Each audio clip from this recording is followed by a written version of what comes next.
What's up, folks? This is Justin, and you were listening to the Welcome to Your Doom show. This is episode number 73, and Atul and I are reviewing Alien Romulus. It's the latest of the Alien series, and we actually did this review back in August. I just haven't had time to actually edit the podcast, but I did want to edit it and put it out around the time when it's coming out on digital, which I believe is today, October 15th.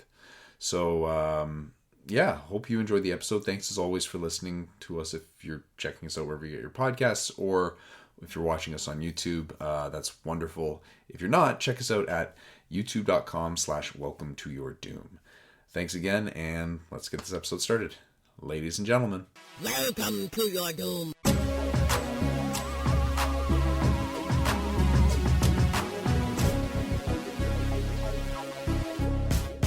Listen, you know what I've always wondered? Oh, good God. Yeah, what have you wondered, Atul? What I've always wondered is in John Carpenter's seminal classic Big Trouble in Little China, when Kurt Russell meets Kim Cattrall for the first time at the airport, they have an exchange, and she says something to the effect of,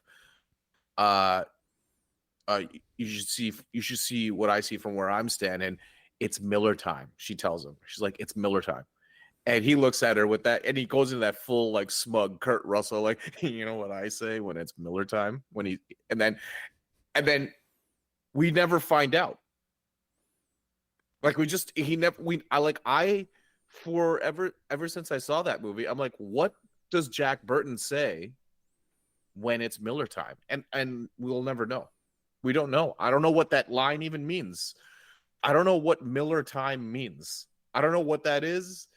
It's always been this part of the movie where I'm like, shrug. Like, what the hell? What does he say? Can someone tell me? Do you know anything about this? Can you tell me what this Miller thing is about? What's going on here? Yeah, tell me. I don't want to, because you're setting me up. I feel like something's coming and you're going to drop a goddamn hammer on me. Yeah, no. I don't. Isn't that Miller Beer's slogan? That's their slogan. Well, no, it's Miller time. Yeah, that means Miller Beer's slogan. But he's like, you know what I say when it's Miller time? Like, what?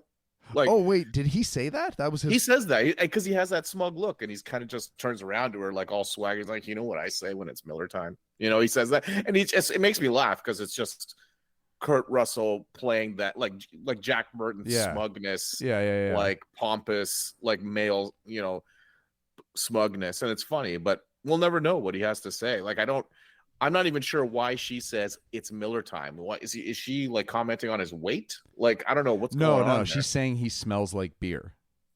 Oh, yeah. That's wow. I feel pretty stupid right now. I think you should. No, but she says you should see from where I'm standing. She says see, not smell. So I don't know. You know what I mean? We don't know. I don't really know. I don't know either. That's one line that doesn't really make much sense to me. And the Miller thing, I sort of get, but we don't really drink Miller in Canada. I guess MGDs are here, but like, I don't know. I never see them at wherever I go. I don't, Miller Lite? What are you talking about? Yeah, I don't really. Do you go out and buy a case of Miller Lite? I don't know. I've never done that. No. Coors Light is kind of more if I'm going to get a light beer, it's Coors Light, I guess. Miller Lite's not bad though. But isn't Miller? I thought the thing was the champagne of beers. Isn't that Miller? No, that's Miller Genuine Draft MGD. That's MGD, but that's not the champagne of beers. That's I don't know, which one is it. I'd have to look it up. Anyway, listen, shut up. My name's Atul Katra. I'm one of your harbingers of doom. I'm with my co-host here, Justin Carcassoli, who's another harbinger of doom. I'm still reeling from this entire conversation. I thought you were setting me up for something. The look on your face. I was like, what is he doing? This was priceless. It was priceless. Uh-huh.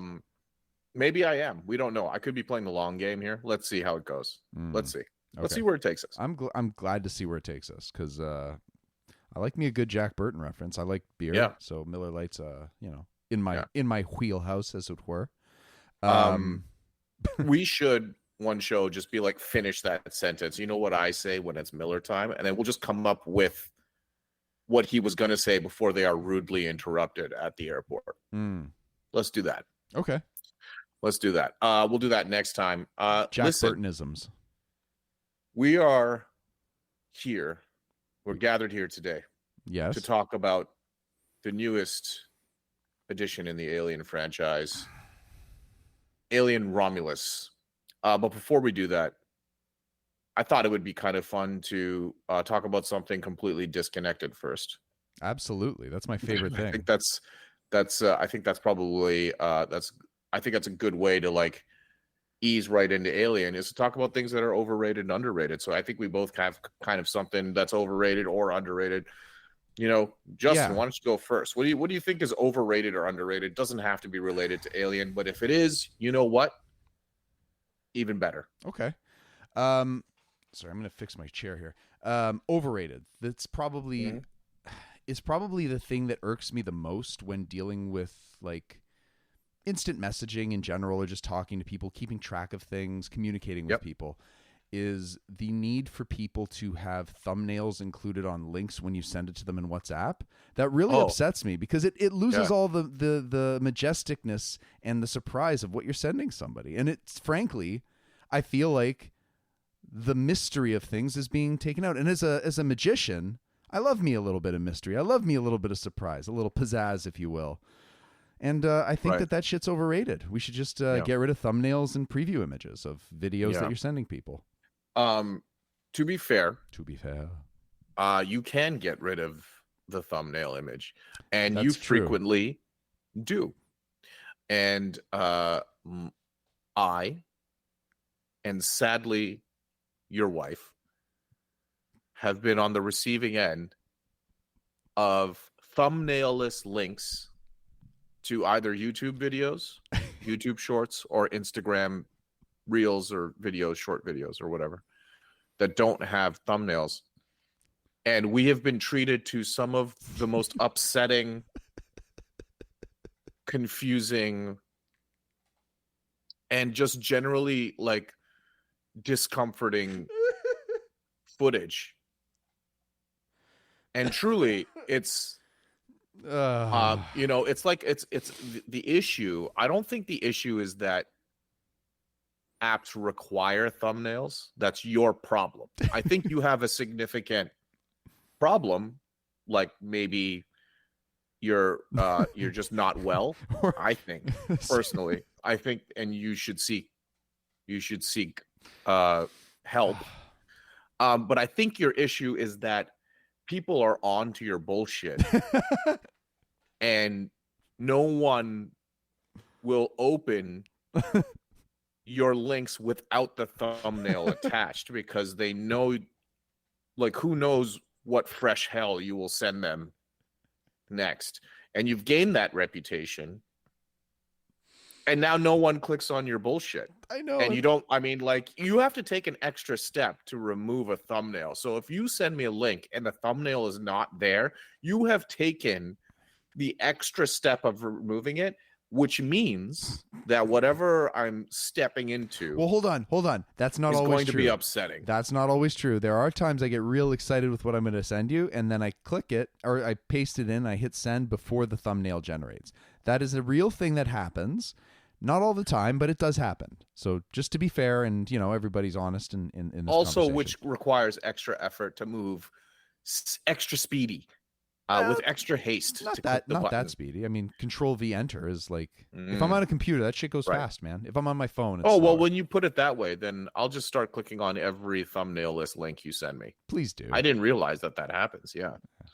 I mean, even other people are like, even, you know, like Sudeep knows now, and I'm not even sure why he knows that. You must have told him. You must have told him. Justined, you know, with these links, and even he's like, you'll send me a thumbnail this link, and I'll just respond with no. Yeah. And and it upsets me. But that being said, it hasn't happened where I've sent you one and I've said no. This is good. This is legit. And I haven't sent you one where it was that type of a trick. It's always, I try to catch you when you're not expecting it. And if you click it, it's usually on you. You know, it's your own fault. You're like, fuck. I mean, look, sometimes I'm curious. Yeah. Sometimes I'm curious. Just checking in on how I'm doing mentally, and then you're Listen, like, that is silly. You sent one, and you called it like, I think you're like, it was well placed because we were talking about maybe Deadpool Wolverine or something like that. And you're like, I can't believe they spoiled this in the movie, and you had like an Instagram reel or some shit. We won't talk about the video itself. We can't just for, to spare our listeners. I have a very sick sense of humor, and keep in mind, it's not like You're it's sick, never man. anything like really like it's not pornographic. I mean, it's on not it's violent. on YouTube. It's on Instagram. It's on It's not Instagram. like, Yeah, it's nothing really bad. It's honestly, Yeah, yeah. I'm not that sick. No, it's just, I just have a very it's sick just sense of humor. Confusing sometimes. It's just puzzling. That's what I go for. That's my jam.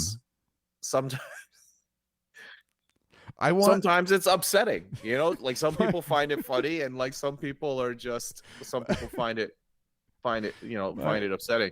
But that particular one was like, like I felt like I ran just fucking face first into it because I wasn't thinking, and I clicked it, and just as it was loading up, like I was kind of thinking, like, there was no thumbnail. I'm like, just before it started playing, I'm like, oh, I'm fucking in for it now. Whatever, I've stepped in it, and I'll be scraping this shit off of the shoes of my mind for at least another week. And that's why that functionality overall is overrated, because it's really just because now that I have to hide those, everybody's onto you. Everybody's on to me. I get it. I mean, I get it. Like, if you're, I get the frustration. Yeah. I really do. It's like a rating system with links that I send. It's like, if I send the thumbnail, like, this is probably PG, maybe PG-13. No thumbnail, could be rated R. Who knows? It could be. We don't know. Cool. All right. So that's what you. So what is it you find overrated is the need for people to see thumbnails that have taken the surprise of the video out of the equation. And you know what? As like a normal functioning human being, like myself, which like you're not. I think you're operating at a weird frequency. Yeah. But like as a normal functioning human being, sometimes I do want to send stuff and be like, you got to check this out, but don't look at the thumb, because it kind of ruins what it is. Absolutely. I think in that state, when you're being sincere and not trying to, mentally scar people. Yeah. Like I absolutely think that's a good, I think we're in a state right now. I'm gonna get on this soapbox for a real quick minute. We're in a state where we just have to know everything up front. Yeah. We're in an upfront state. Like, before we were always in the dark, and that's about everything. And we're talking about movies here, and no doubt, how long have we been hearing about the movie that we're going to review today, that we're going to go over today, right? How much coverage has there been? How much? Too much. Yeah, it's been a lot, man. It's been a lot. Every movie has a tremendous amount of coverage, spoilers, all this kind of stuff coming out before them. It's like, we just need to know. Nobody steps into something without knowing or seeing, or like being like, there's very little surprise. And that's another form of it, is that thumbnails like, oh, okay, that's what this thing is. Exactly. It got to a point too, where like, even before that, like if I was sending like messages and it was just a link, the thing that always bugged me was that you get the YouTube video with the description at the top. Yeah. And all that I just kind of want it to just be a black screen just with the video. So it just like, you don't see the title. Exactly. So you don't see the, like, like when I'm showing like a Shagu a trailer or something. Yeah. It's like, what are you showing me? I'm like, okay, don't look. Like, I won't like actually go through the thing of like, don't look at the title. Yeah. Like I'll hit play, make sure everything's off the screen. I'm like, okay, check this out. Right. Like I absolutely agree. Yeah. On that front. Yeah. But using it for your questionable purposes, bit of a dick move, if I'm being honest. Yeah. Okay. I don't want to spend too much time on this because we really got into that one. But I was thinking about it earlier today because you brought it up, and I was like, what are some? Yeah. I've got some other things too. I got a really stupid one, but we'll do that another time. Not that this one was markingly intelligent, but It was there. Got another one. Well, you got another one. It's pretty stupid. I'm like, I don't know. This one's up there.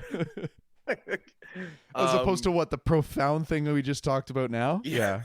Yeah. Shut up, Justin. This whole conversation Overrated. was sent with a fucking no thumbnail attached to it. Sorry, go ahead. No, overrated. I don't know. I just saw this guy on something. I don't know I saw an ad, or I don't know what it was. But Snoop Dogg, I think he's overrated. Yeah, I'm just not a big. I don't think he's awful. Yeah. Like, I don't think he's bad. I just don't understand the universal appeal of Snoop Dogg. I find, Like, as a personality, an artist, like what? everything. Everything. Like every aspect is like, I find his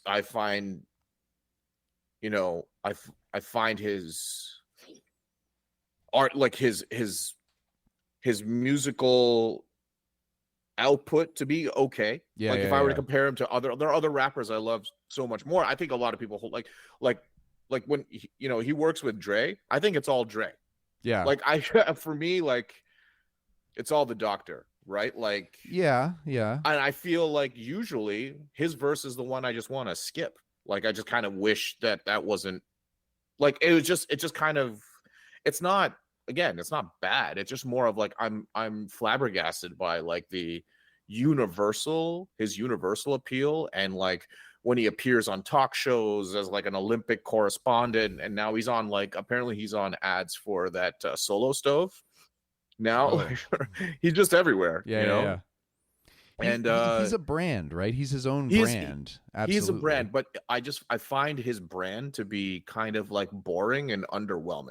I think that's kind of, maybe I'm not as on, but I enjoy hip hop. I grew up on it, like, in the 90s. That was their time, right? Yeah, that was their time, and I listened to all the tracks, but like, and I love Dre. I think Dre's amazing. He's super talented. I think he elevates everyone he produces. Yeah, in my opinion.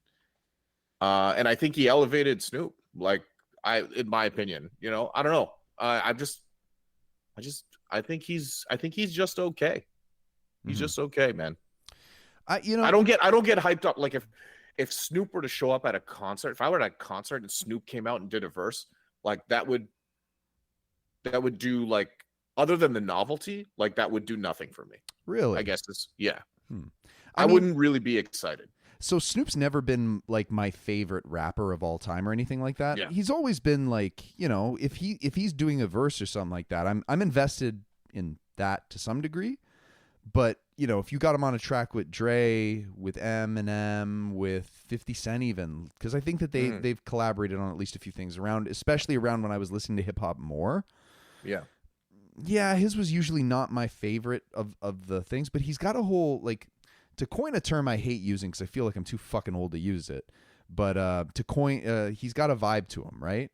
Like, there's a certain kind of like flow to how he raps that, even though it might not be the best lyrics, it connects and it just kind of mellows you out. Like, that's the thing. He is the human embodiment of mellow.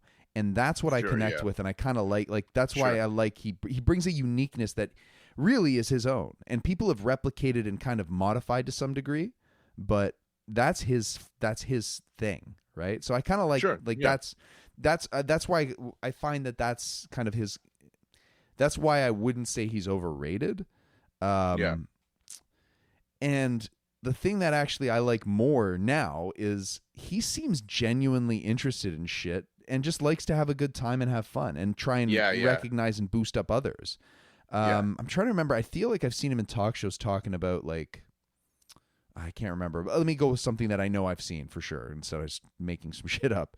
But like his correspondence at the Olympics, and I'm sure he got paid a fucking boatload of money to do it. Oh yeah, no question. Yeah. But the thing is like, when you see what he's doing and some of the stuff he does with like Martha Stewart, it seems very genuine. It seems to come from a good place, and I like that. Sure. Like, he seems like a very warm and genuine person. When you see him interacting with like fans, or like if he's on a talk show with other people and he's interacting with the other people, he doesn't feel manufactured or disingenuine like The Rock, right? Like The Rock feels like a manufactured product every time you see him.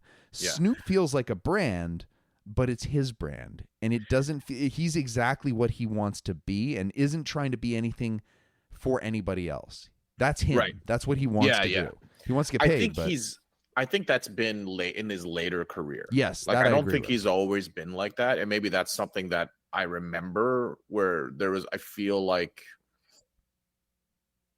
I don't know. Like it's hard to explain, but I was just kind of like it. Just the ubiquitous of his nature of his brand. I was just like, I didn't really realize it before until I saw it. I'm like, I don't think he really does anything for me. And suddenly sort of like realizing it about myself, you know, like he did the Super Bowl like a couple years back with that big like 90s like reunion. They all did. Yeah. All the So but I mean like I just like I didn't really care about him. Like I guess about some of the other folks I was into, but like I don't know. I was just like I was kind of waiting for his part to be over.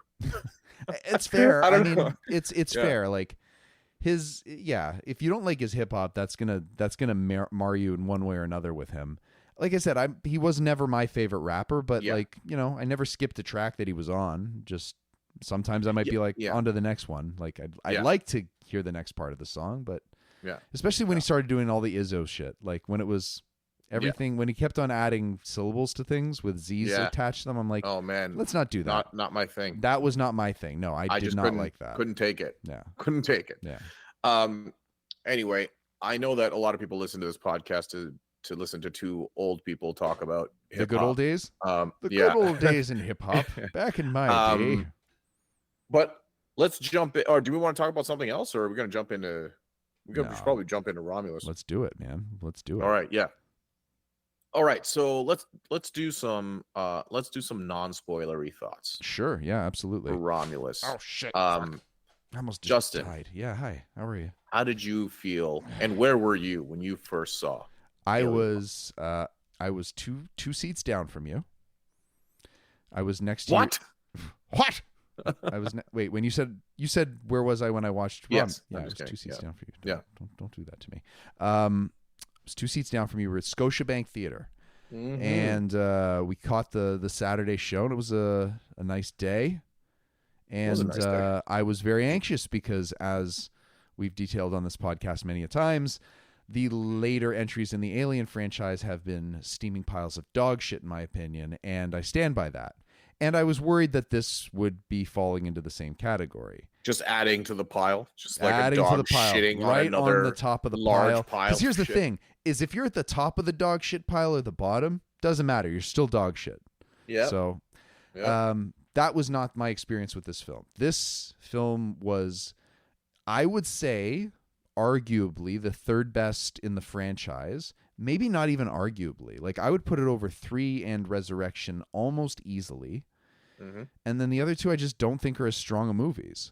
Where the latest two not being Romulus, what is it, Prometheus and Covenant, the two things that really bother me about those films was the fact that I always claim that it's very lazy writing when you just have people making really poor decisions that are completely out of character, one. And two, when you throw in such an ensemble cast of characters that it's very hard to actually give a shit about anybody, or at least a good number of them, that they're just kind of fodder and kind of wasted screen time for some of these people. Romulus doesn't suffer from any of that. I think that everybody has a place. Everybody has earned screen time. I felt connected to everyone in different ways, some positive, some negative, and that's by design based on their character. Oh, I just had lights turn off in here. Jesus Christ. And yeah, I mean, the creature effects were what overall the movie looked fantastic, sounded fantastic. I was blown away. I was actually very, very happy with this movie from start to finish. One minor kind of gripe that I think everybody's basically complaining about anyway, but we'll talk about that later. Mm-hmm. What were your thoughts coming out of it? Actually, let me ask that a different way. Sure. What were your initial thoughts briefly coming out of it the first time, and had anything changed for you coming out of it the second time? That's a good question, because the first time, first of all, the experience watching it the first time on the Saturday. So it was the Saturday that it came out. Yes. It's opening weekend. Scotiabank Theater is like, I guess, like kind of the premier Cineplex downtown Toronto, right in there. I reached out to a few people to say, hey, like, it's, a new Alien movie for me is a pretty big deal. Like, I think for me, that's up there with like the way some people feel about a new, maybe a new DC movie, maybe not the last few DC movies, but like or like a new Marvel film back in its heyday. When I say heyday, I mean, like, not to say anyway. Mm-hmm. You know what I mean? Yeah. Like when people, I can't remember the last time I've gone to see a film opening weekend. And it very rarely happens, even for stuff that I'm excited about. But a new Alien film it's a big deal for me. Went to see Prometheus, went to see Romulus, went to see Covenant, like as soon as I could. Yeah. When they open. This series holds a very special place in my heart. I have watched every entry of this franchise. I mean, the first 4 just burned holes in those DVDs when I have them. I own 4 different sets of like all of them, the last one being the Blu-ray legacy set. I own the quadrilogy like pack that like opens up and keeps opening, like, just like, just keeps opening up, and there's like 9 discs in there or whatever. And I watched all the special features, everything I could get my hands on there. So I kind of want to set the context here. I am a massive Alien fan, and I think, with Covenant, like we have a review for Covenant on the show, and it's pretty funny, and people should dig it up and listen to it. It is, Justin, you and I, we definitely disagree on a lot of.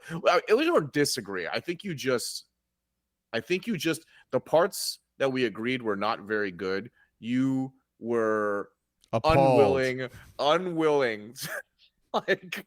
to like, basically just you hated those more than I did, the parts of the movie that we disliked. Yes. But also, I mean, there are parts that I like that you didn't like. Anyway, go check it out. It's a funny episode. It's a lot of arguing, a lot of so yeah, it's just setting the context. Big Alien fan. Went to see the movie, and it turned out usually I send out an invite, and I'm just kind of like, hey, I'm doing this thing. I'm going to go check out Alien. Like, I'll invite people who are kind of like sort of like-minded, who have maybe expressed interest in this type of film before. And we ended up rolling 7 deep. Yeah. To this movie. Can you remember the last time you've gone to a film with 7 people? Transformers, the movie with you and the cousins. Oh God, yeah. The 80s. Oh, yeah, Transformers, baby. The movie, the 80s, yeah, the animated. Yeah. The animated Transformers film. We were all adults at this point. This wasn't in 1986. They re-released it in theaters for a bit, and we all went to the theaters to go and watch it and relive our childhoods. Oh yeah, that was great. It was mostly like a sing-along. It was, yeah. Oh yeah. That's probably the last time. That's probably the last time I've been to a movie that with more than like one other person. Yeah. So first of all, that was a big difference, like going to see a movie. And I know you didn't know everyone that was there, but I knew everyone that was there. And I had a friend come in from New York, and he happened to be there, and I'm like, we're going to see this movie. He's like, yeah, I'm coming. I'm like, oh fuck, like we're just this group keeps getting larger and larger. So we bought out like almost like a whole row of the theater. We had 7 people there. And it's not almost a whole row, but a significant portion of it. And yeah, so that was just really cool. It was really cool to go see a movie with a bunch of friends. Yeah. And I just hadn't done it before in such a long time. So anyway, that's one. So that was the first time we saw it. I came out of that, and I was pretty positive about the movie. A lot of the things you already pointed out that I agree with. For me, the biggest strength of this film is how it looks and sounds. Mm-hmm. like bottom line for me, and I this is gonna sound a little harsh, but like this, I felt like this for so long. I'm like, we are so conditioned to watch films or anything we watch is so driven by the effects, and it looks so fake that we have lowered our standards. Like audiences have all lowered their standards to say, yeah, it looks fake, but it's eye candy. Yes. It's, you know, it looks fake, but ooh, look at that. You know, like it's, and this was so, it was so accentuated by this because just before we went to see Romulus, and I don't want to pick on this movie, but like it just because they were in such close proximity, like Shagu had turned on Doctor Strange in the Mouth of Madness. I mean, in the Mouth of Madness. No, what's that movie called? The multiverse of madness. Yeah. Doctor Strange in the Mouth of Madness would be a hell of a thing. But yeah, and I watched the beginning of that movie, and I'm just like, it's heartbreaking in two ways. One is that Sam Raimi is the director, and I don't see him anywhere in that movie except for very small moments. Yeah. Right. And then in that film, the opening, it's just fake CG. Everything is fake, dude. Yeah. Like it looks so fake, and a lot of big tentpole movies look like that. And I don't know. Maybe people like it. They like the way that looks. They like the way that sounds. But they've accepted the fact that this is how movies are, and that always saddens me. I'm always like watching the movie. I'm like, this just doesn't look great. Doesn't look real. Standards are lower, basically. Yeah, Alien Romulus looks like every movie should be shot like this. Yeah. Every single movie needs to be made like Alien Romulus, because every set was built. And I was watching a whole bunch of interviews after this. I'm like, why do I feel the way I feel when I was watching Romulus? Why did I feel so invested? Why did I feel like I was there? Right. How was there so much depth to these? Why did I feel like, of course there was practical effects, and we'll get to that in a minute. But he was like, even in his interviews, Fede Álvarez, is it Fede or Fede? Do you know? I would have said Fede. I feel like not pronouncing his name right, because the guy's done such a fucking miraculous job here visually. Like, he was like, oh, we built the sets and then we built ceilings. I think it's Fede. Fede Álvarez. Fede. Okay. Yeah. And one thing he said was like, nobody builds ceilings on sets anymore. Nobody does it because it's just way easier to do the lighting and stuff. He's like, we built complete sets with ceilings. Yes. Yeah. And you wouldn't think that that's like a big deal, you know, because you're never like, all like, you know, kind of like tilting upwards or whatever. But that, combined with the lighting, combined with all of the practical effects, combined with the way they recorded the audio and the dialogue and the sound editing, this movie looks and feels real. Mm-hmm. And it feels like such a breath of fresh air to me. Like, I watched it, I was just like, I could breathe, even though like the movie is very intense and claustrophobic. Like, I was just like soaking it all in. You know, it was real. It wasn't this floaty CG like alien kind of like crawling on the walls with no weight to it, or it wasn't an ooey gooey like super fast moving creature that was so unbelievably fast. You know what? Okay. Sorry, I'm going on a crazy tangent here, but just give me 1 second. You know what? I love a good creature feature, and I love creature design. We all know this. One of the things I very much dislike is when the creatures move so fast. Yeah. They move so fast, and they animate them so fast because they really want to show how fast and deadly they are. Yeah. But always at the last second, something gets in the way of between the creature and the heroine or the hero. Yeah.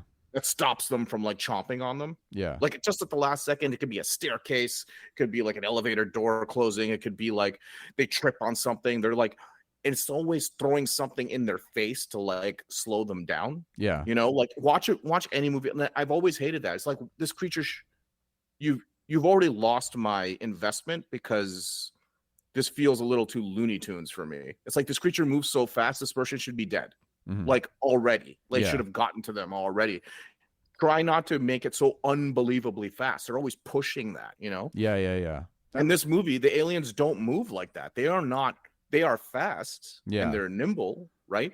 But they're still bound by physics. Yes. You know, like, and that's such a big deal for me. And that's why the Alien franchise is so great, because they have a serious dedication to practical effects and practical sets. But I think what Fede's done here is really, really, like, the filmmaking is top notch, and it's so thoughtful. All the CG is thoughtful. Yeah. You wouldn't even notice. You're sucked in, and that's its strongest thing. I drink that movie up, like, whenever I'm watching it. And the sound editing is out of control. Like, out of control. Yes. The sound editing is so cool. Yeah. Everything sounds amazing. It's an aggressive track. They use positional audio. Yes. Anyway, so that's kind of the visual part. I love the fact that they're young actors in this movie. It really changes things up. I know some people don't like this cast. I love this cast. I think this cast is great. I think everyone does a great job in this. I think, they don't have to be likable, but they feel real. Well, I mean, a not likable character can be because they're a shitty character, or the actor is shitty, or that character is shitty and you're not supposed to like them. You're supposed to actively be rooting against them. And I think they fucking nailed that for one of the characters. Everybody else was kind of... don't remember the names. Well, I'd have to have them in front of me, but you know who I'm talking about, that one character. So, I think, I mean, I don't know. I think they nailed it, man. I think they fucking nailed this one. So I do have one huge problem with this movie. Okay. And we're going to talk about that. It's the same thing. The callbacks, I was worried very much going into the film that the callbacks were going to be dominant, and there are a lot. Yeah. And I was very close. I think the callbacks are what holds this movie back, in my opinion. So I saw it first time. I saw it again yesterday. And the second time I saw it, so much more clicked into place.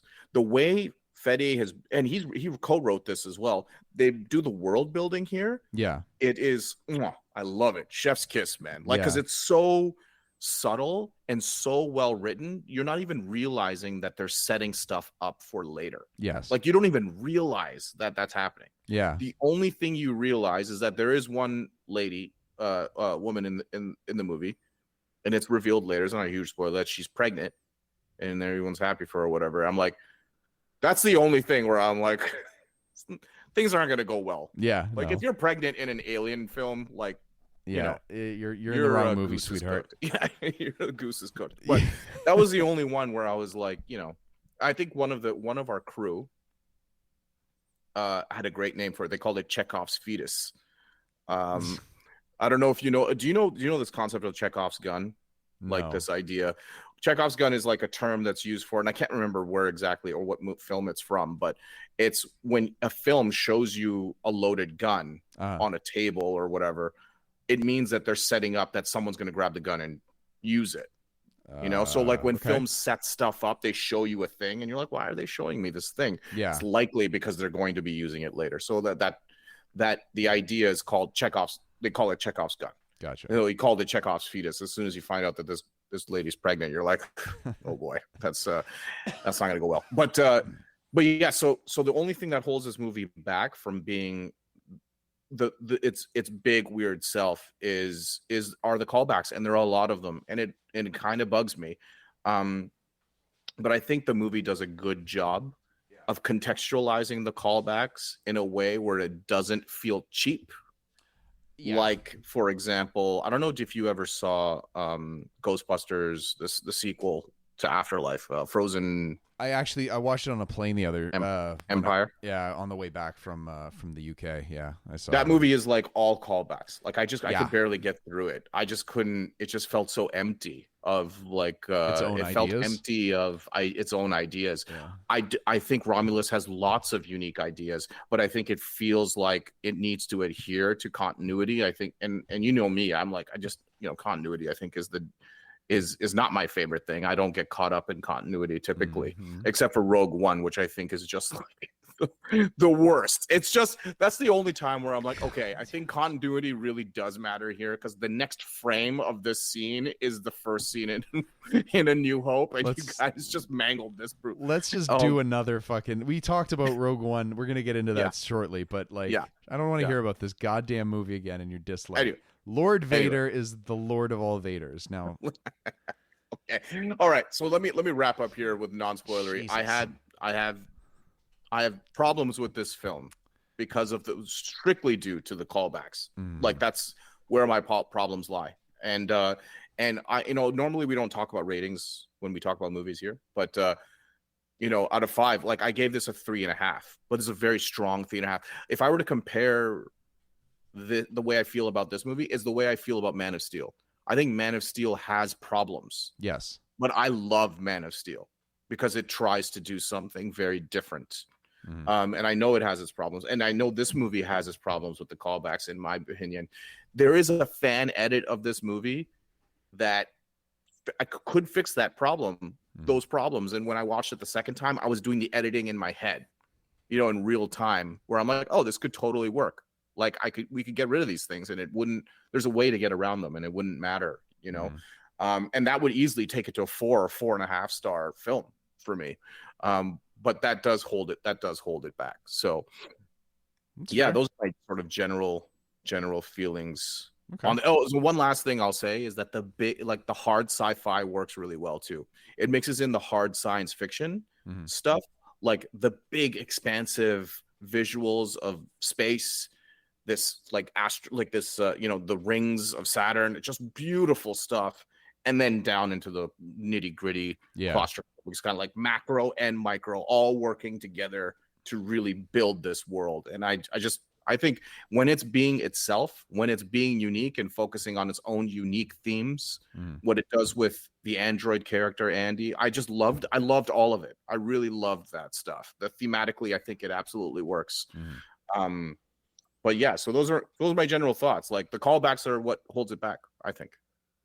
I wasn't bothered by them as much, but I'd like to hear kind of which ones specifically were a bother to you. So yeah. All right. So let's jump into some spoilerific discussions. So okay, do we want to? I'd love to go through the plot. You want to just like? Yeah, sure. Yeah, let's do that. So, opening of the film, complete silence. Yeah. What'd you think of that? Oh, amazing. That's where like they lingered on silence to a point where I started getting uncomfortable, thinking I started feeling uncomfortable, and then I mentally realized how I was feeling as a result of the complete absence of sound and thought it was fucking brilliant. They had the Stones to really linger on that for longer than I think felt comfortable, and that's where my discomfort came from. And they did that throughout the film at other times too. Like I found that like there were certain times where I would notice the absence of music in the dialogue or lack thereof, and it was just like very, very quiet or just completely quiet. The quiet of this film, especially it being a space film, I felt to be almost like a character in and of itself of the movie. It helped kind of narrate and really put the audience in the place of where they were, which would be obviously not a great place to be given the whole situation. But yeah, no, it worked for me. Oh yeah, absolutely. I thought it was great. I thought it was great opening on silence and having this kind of shadow. Something's blocking out the stars, and then the lights turn on this like I guess this is what they call Wayu. I love that. Like they even have like shorthand for Weyland-Yutani now. Like these workers, they call it a Wayu ship. Yeah, kind of. This is a very Jaws 2 opening for me. I love, and I love Jaws 2, right? This is like those divers diving and going to the orca and taking pictures of the orca underwater and being attacked by the shark in Jaws 2. As soon as you see that they're salvaging the wreckage of the Nostromo, which is the ship that blew up in the first film, I'm like, oh, this is giving me like Jaws 2 vibes. This is not the only sequel to a monster movie that I love that this movie pays homage to. And I will say pays homage to. They probably weren't, obviously we're not thinking of this at all, but to me, I was like, yeah, Jaws 2. I see it. So they're salvaging. What they end up finding is the alien, the xenomorph from the first Alien, in this kind of like cocoon thing floating in space. Yeah. And this is where like I love the hard sci-fi stuff where they kind of like catch it in the hangar, like it's floating, and they kind of have to match its speed, and they catch it in the hangar. That comes back again later because they do the same thing for the cryopods, and I'm like, I love it. Yeah. I'm loving this stuff already. They cut this bugger open, they take the corpse of the alien out, and then we smash. I think we hit the credits. We hit the credits for Alien Romulus there, and then we jump over to a planet. I can't remember what it was Jackson something. A Weyland-Yutani colony. And what did you think of this like sequence where they kind of introduce this idea of indentured workers, like these workers that are like just working for Weyland-Yutani, and they have to keep working until they're allowed to travel wherever they like, kind of earning the ability to be able to travel. What do you make of this whole sequence where you were introduced to our main character, Rain, I believe is her name, Rain. and Andy the android? It was earlier when I was talking about you feel connected to a lot of these characters.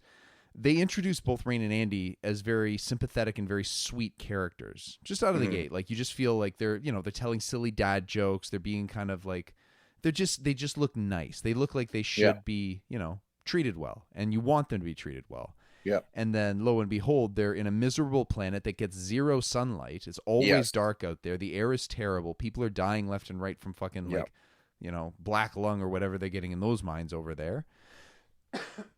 Speaking of mines, you're getting black lung just talking about it. And they did such a good job with her building up this hope that she's going to get off. She served her time. Yeah. She's ready to go. Like she's got her papers ready. She's ready to get off. And they just say, fuck you. You're here for another, what was it, like 12 years or something like that? No, they doubled it. They doubled like, it, yeah.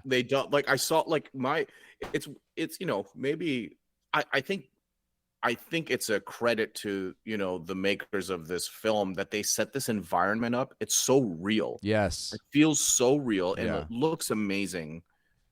And I bought into it. And as soon as I saw that counter double, like my heart kind of broke. Exactly. Just like watching that. Yep. And I'm like, oh, this movie's already got me. Yeah. Like it's already like, and it's already got that's me. all a credit to the actress who played Rain. And that's all a credit to the actor that played Randy as well. So that's Kaylee. Andy. Sorry. What did I say? Yeah. Randy. Sorry. Andy. Yeah. That's David Johnson and Kaylee Spaney. Spaney. Yeah. You don't feel that badly for characters that you don't feel a connection with. And at that point, we'd only been with them for maybe just a few minutes, but enough for them to convey the type of character that they are with something like that happening to them too. You're just like, motherfucker. And I mean, it goes from that to they hook up with Tyler and Kay, Bjorn and Navarro, which that feels like a callback. Navarro. Is that another alien character, Navarro, or I might be just making that up? No. But anyways, and then they meet up with them, and there's this. Basically, it's a heist. It's like we got to go and heist these cryo these things for these cryopods for our ship, and then we're gonna go get the fuck out of here. And it's a hard plan, or it seems simple, but it seems daunting. Like to me, my first thought was like, you can just go into space like whenever you want. Agreed. Yeah. Agreed. I felt like no clearance, nothing. Nobody cares. Yeah. Because they can't actually go anywhere. Yeah, that's true. Because they can't actually make it anywhere. Because they don't have any tech to allow them to cryo sleep. Right. So they're just gonna, like they can't go anywhere. Yeah. So I was thinking that too. I'm like, he just takes off, and I'm like, I'm just kind of like, is anybody like? It's not like it was a quiet takeoff either. Yeah. It was like a fucking loud. People were looking like, where are these fucking guys going? What do they know? But he also mentioned, see, this is the thing when I watched it the second time, all of these details that were so well thought out, in my opinion. Like he even says the reason they detected that is because they were collecting something. Yeah. And so they were already on these missions. Like they're already doing that stuff and using the ship. And then later you see that they have a payload. Yes. Like they have a payload of stuff that they've mined, you know? Yeah, exactly. So it all sort of, it checks out. I Yeah. think. Yeah. Yeah. Their motivations were all sound. The risks seemed very low for them at the time, right? Like Yeah. everything just, assuming everything clicks the way that they had thought, if the cryo chambers had sufficient coolant or whatever they were calling it, fuel, let's call it. Yep. If all that clicked, they could have done whatever the hell they wanted. It would have been great. Yeah. Yeah. So just to explain kind of what that situation is that so Kaylee Spenny and the android Andy meet up with these other characters, and she has a relationship with them already, but some of them, they're like family, like their brother and sister, and the other guy's a cousin. Yeah. And is Navarro the shaved Yes, lady with the shaved head, So it's got to be a callback to Alien 3. Like I feel like there's got to be something there, and there's a bunch of callbacks that have already happened here, right? We've already got the bar sign from like Aliens, like the colony, like the flashing bar sign. Mm-hmm. We've got the little, like, from Alien, the little bird that kind of like drinks the water or whatever, kind of tilts back and forth. They make a comment about the cornbread. Yeah, I like did from catch Aliens, the and she cornbread. didn't Yeah. like the cornbread either. Yeah. Yeah, like that. Yeah. So all these callbacks, like there's tons of stuff that's happened already. Yeah. None of this it's totally fine. Yeah, For me, I'm just like little it's Easter a eggs little that if you weren't tidbit. indoctrinated into the alien mythos as we are, we probably wouldn't have noticed. And it doesn't affect the film one way or another. No, those are I like, I enjoy those as much Yeah. as the next person, and Little and pepper. we're kind Just a little yeah, we pepper. haven't really hit anything yet that I've found egregious. Mhm. But don't worry, we're getting there. Yeah. So the idea is that they've detected this derelict ship, what they think is a ship. They need the cryo tubes, and they need cryo fuel to go into cryo sleep to reach a planet that they're trying to reach. So what they're going to do, the heist portion of this film, is they're like, hey, we're going to go up there, we're going to board this Weyland-Yutani derelict ship, and we're going to take the cryo tubes, and we're just going to fly off into space, go to cryo sleep, and 8-9 years later, we're going to end up at the planet that we're going to be at, and we're going to be free of Weyland-Yutani. Yes. They need her because they need Andy, because between her and Andy, he's like, Andy being the android is a surrogate brother to her, and she treats him like a human being, like her brother. She treats him like her brother, but he is a Weyland-Yutani android and has clearance to actually like bypass, not bypass, but actually He can open interface the directly doors with the mother AI. That's what they say, that specifically he can interface directly with Mother, which is the name of the computer on the ship. So that's kind of the setup, and you get a little bit of background on all of these characters, and basically off they go. They take off, and they do a whole bunch of cool stuff. Like they dock with the ship. I think the ship looks amazing. They realize it's not a ship. They realize that it's actually a very large station. Yes. Like it's a station. Yeah. They airlock. They wear coats because it's cold in there. Air is yeah. not breathable. Andy's there now. Andy's been played as kind of this also got me right at the beginning, is that Andy is like, he's almost like a special needs. Yes. Like he's like something's happened to him. Like I think they say that her father kind of rewrote his code or whatever in his prime directive and stuff, but he's kind of like, he's a bit like a broken android. Yes. Yeah. Basically. And I think that's and like what a novel idea. I was just so into that. I'm like, what are they gonna do with this? I'm so excited, And a lot of these movies, they deal with androids, a lot of the alien films, and they always do something different. Yeah. And I think this movie is no different. It does something very unique here. I believe this relationship. I think that the way it evolves is so important to the success of this film, and I bought into it. Like I think that they're both played this incredibly well, and Andy basically has to do like almost like two different versions of himself in this movie, and it's fantastic. Yeah. I think it's so cool, done really well. Yes. So they get onto the station, they open up the doors, and they walk through, and you discover one guy hates androids because, they made a decision to save, many miner workers by sacrificing several. and one of those that was sacrificed was this guy's mom. That's right. And these basically are all orphans. Everyone has died through some kind of catastrophe, with mining, getting sick. So they're really emphasizing how awful it is. Like, colonization is not clean and easy. It's dirty. It's dangerous. So they get on the ship. They're exploring the ship, and they're looking for the cryo. So this is the stuff that really works for me. They look for the cryotubes. They open up the cryotubes. They're like, this is great. It's like, oh, you know what? The cryotubes don't have enough cryo fuel for 9 years. They only have it for 3 years. Right. Wicked. Okay, we found cryo fuel somewhere else in the station. Yeah. Let's go get that. In the meantime, I'm going to send these cryo tubes out so the ship can catch them, and then they have the sequence of the ship catching them. And I'm like, oh, this is all just like, I love these mechanics, dude.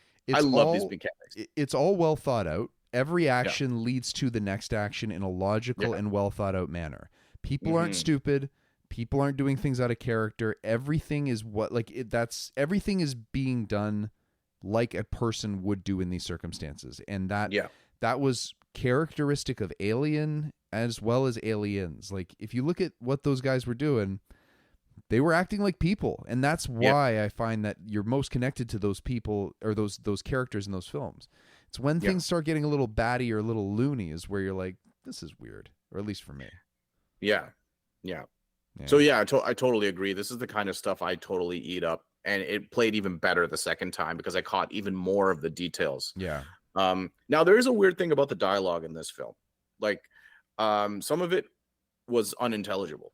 Like, to me, the first time around, I couldn't really hear it. I think that it was a mix of how they recorded it, because apparently they tried to mimic analog recording of dialogue, but they also there's heavy accents in here, and in particular, the character who dislikes androids, who's kind of played up to be a bit of a jerk in the movie, but he's not a full jerk. Like, he has a reason that he doesn't trust, these synthetics, right? That character, but he has got quite a heavy accent, and it was very difficult. Yeah, at times I didn't find myself struggling too much with him. Oh, really? Like, yeah, okay. Yeah, I kind of picked up everything he was putting down, but like, it was, I was actively listening. I had to actively listen. Otherwise, I absolutely would have lost track of the shit that he was saying sometimes. It just didn't. Yeah. He also didn't say anything very profound, so I might have actually missed something and just didn't give a shit. Yeah. So they're like, okay, we're going to go look for the cryotubes. In the meantime, this whole purging of gravity thing is set up where the gravity's turning on and off and on and off, but they turn the gravity on and they leave it on for most of the time. So now they're creeping through the ship, just, the dude, his cousin, and Andy, the android. And they get to a room and they're not really reading anything, and they're young, and they just want to escape. Like, they're not really reading the writing on the wall here of like what's going on. Although there isn't really, like, they're just missing it, and it seems organic. It doesn't seem dumb to me. Agreed. Like, they're so hyper focused. They're like, just give us the stuff and we got to get out of here. That's right it. So they walk into this room that's got about like shin high water going on in this room, and they have the cryofuel cells or whatever there, and they start taking the cryofuel cells out. And as they start taking it out, the room goes into lockdown. Yeah. And that's because that room is where a bunch of facehuggers are sealed, and they're being cryogenically frozen, but they don't see them. Right. And they're stealing the cryo that is powering that. And as soon as they pull these cells out, the facehuggers all start to thaw out. And I'm just like, oh my God, like, this is hitting every center of my brain that loves this type of detail. It's always this type of thing that kind of bothers me about films sometimes, like about like the logic. And this movie sets up its own logic and it obeys its own logic. Like, that's what I hate. It's not that, it should work like this or it should work like that. It's more of like, if you're going to set up your own rules, follow them, right? Because that's what makes this fun.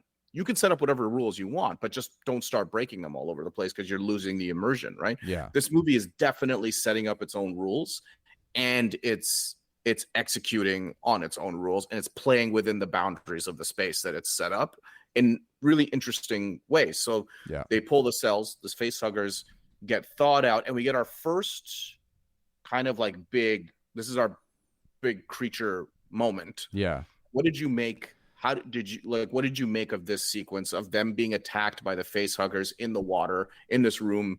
This whole kind of like sequence of the facehuggers chasing them. I thought it was great, man. I really like that. You know what? Like anytime in past films, I felt if a facehugger was loosey goosey around you, aside from the scene with Newton with Ripley, it was basically a death sentence. The characters are done. Too bad. If there's multiple in the room, good luck. You're done. Yeah. This one sort of set you up for that, but they actually went the other way where these things they're fast, but they're kind of clumsy. Yeah. And they're not fast enough. They're not like a 99, mile an hour fastball. Yeah. These things, you can hit them out of the air pretty regularly if you're, coordinated. And they did that. Bjorn beat the shit out of them. Yeah. Just kept swatting them away. And great. I thought it was brilliant. Like it was actually really entertaining to see them hold their own against these things, which no one's really ever done. I thought it was great. The one thing that irks me is once they get out of that room, and the shin high water adds a little bit of element to it. Oh, there was one thing I really loved. There was that one shot where the one crawls over Andy. Oh yes, and jumps so over. Good. Oh, buddy, that was one of those, like, it wasn't a jump scare at all, but it was one of those things where it was unnerving. Like when you see that thing crawling over, because at that point Andy had frozen up because he had gotten that's something we kind of skipped over, but they got locked we're in. gonna get to that. Yeah, we'll get to that. Yeah. At this point, they had been locked in the room. There was a little gap, but there was no other way to actually get them out of that locked up room. So they harvested this chip from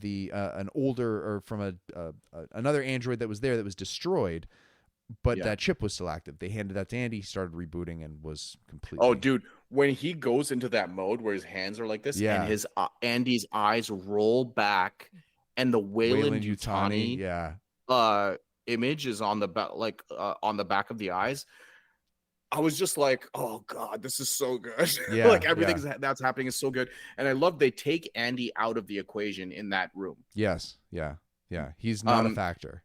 He's not a factor, so he's just standing there rebooting while the other two characters are being attacked by the facehuggers. Yeah, because the idea, I feel like if Andy were there, he could actually protect them. Yes. Yeah, he could protect them in a big way, and he does. Like, because when there's the one moment where that facehugger is about to land on the dude's face, who's lying in the water, and he grabs the tail, and it's such a good shot. I was just like, oh, so sick. And he comes back, and he's a total, like, I don't know, like, to be reductive, he's a total badass. Yeah.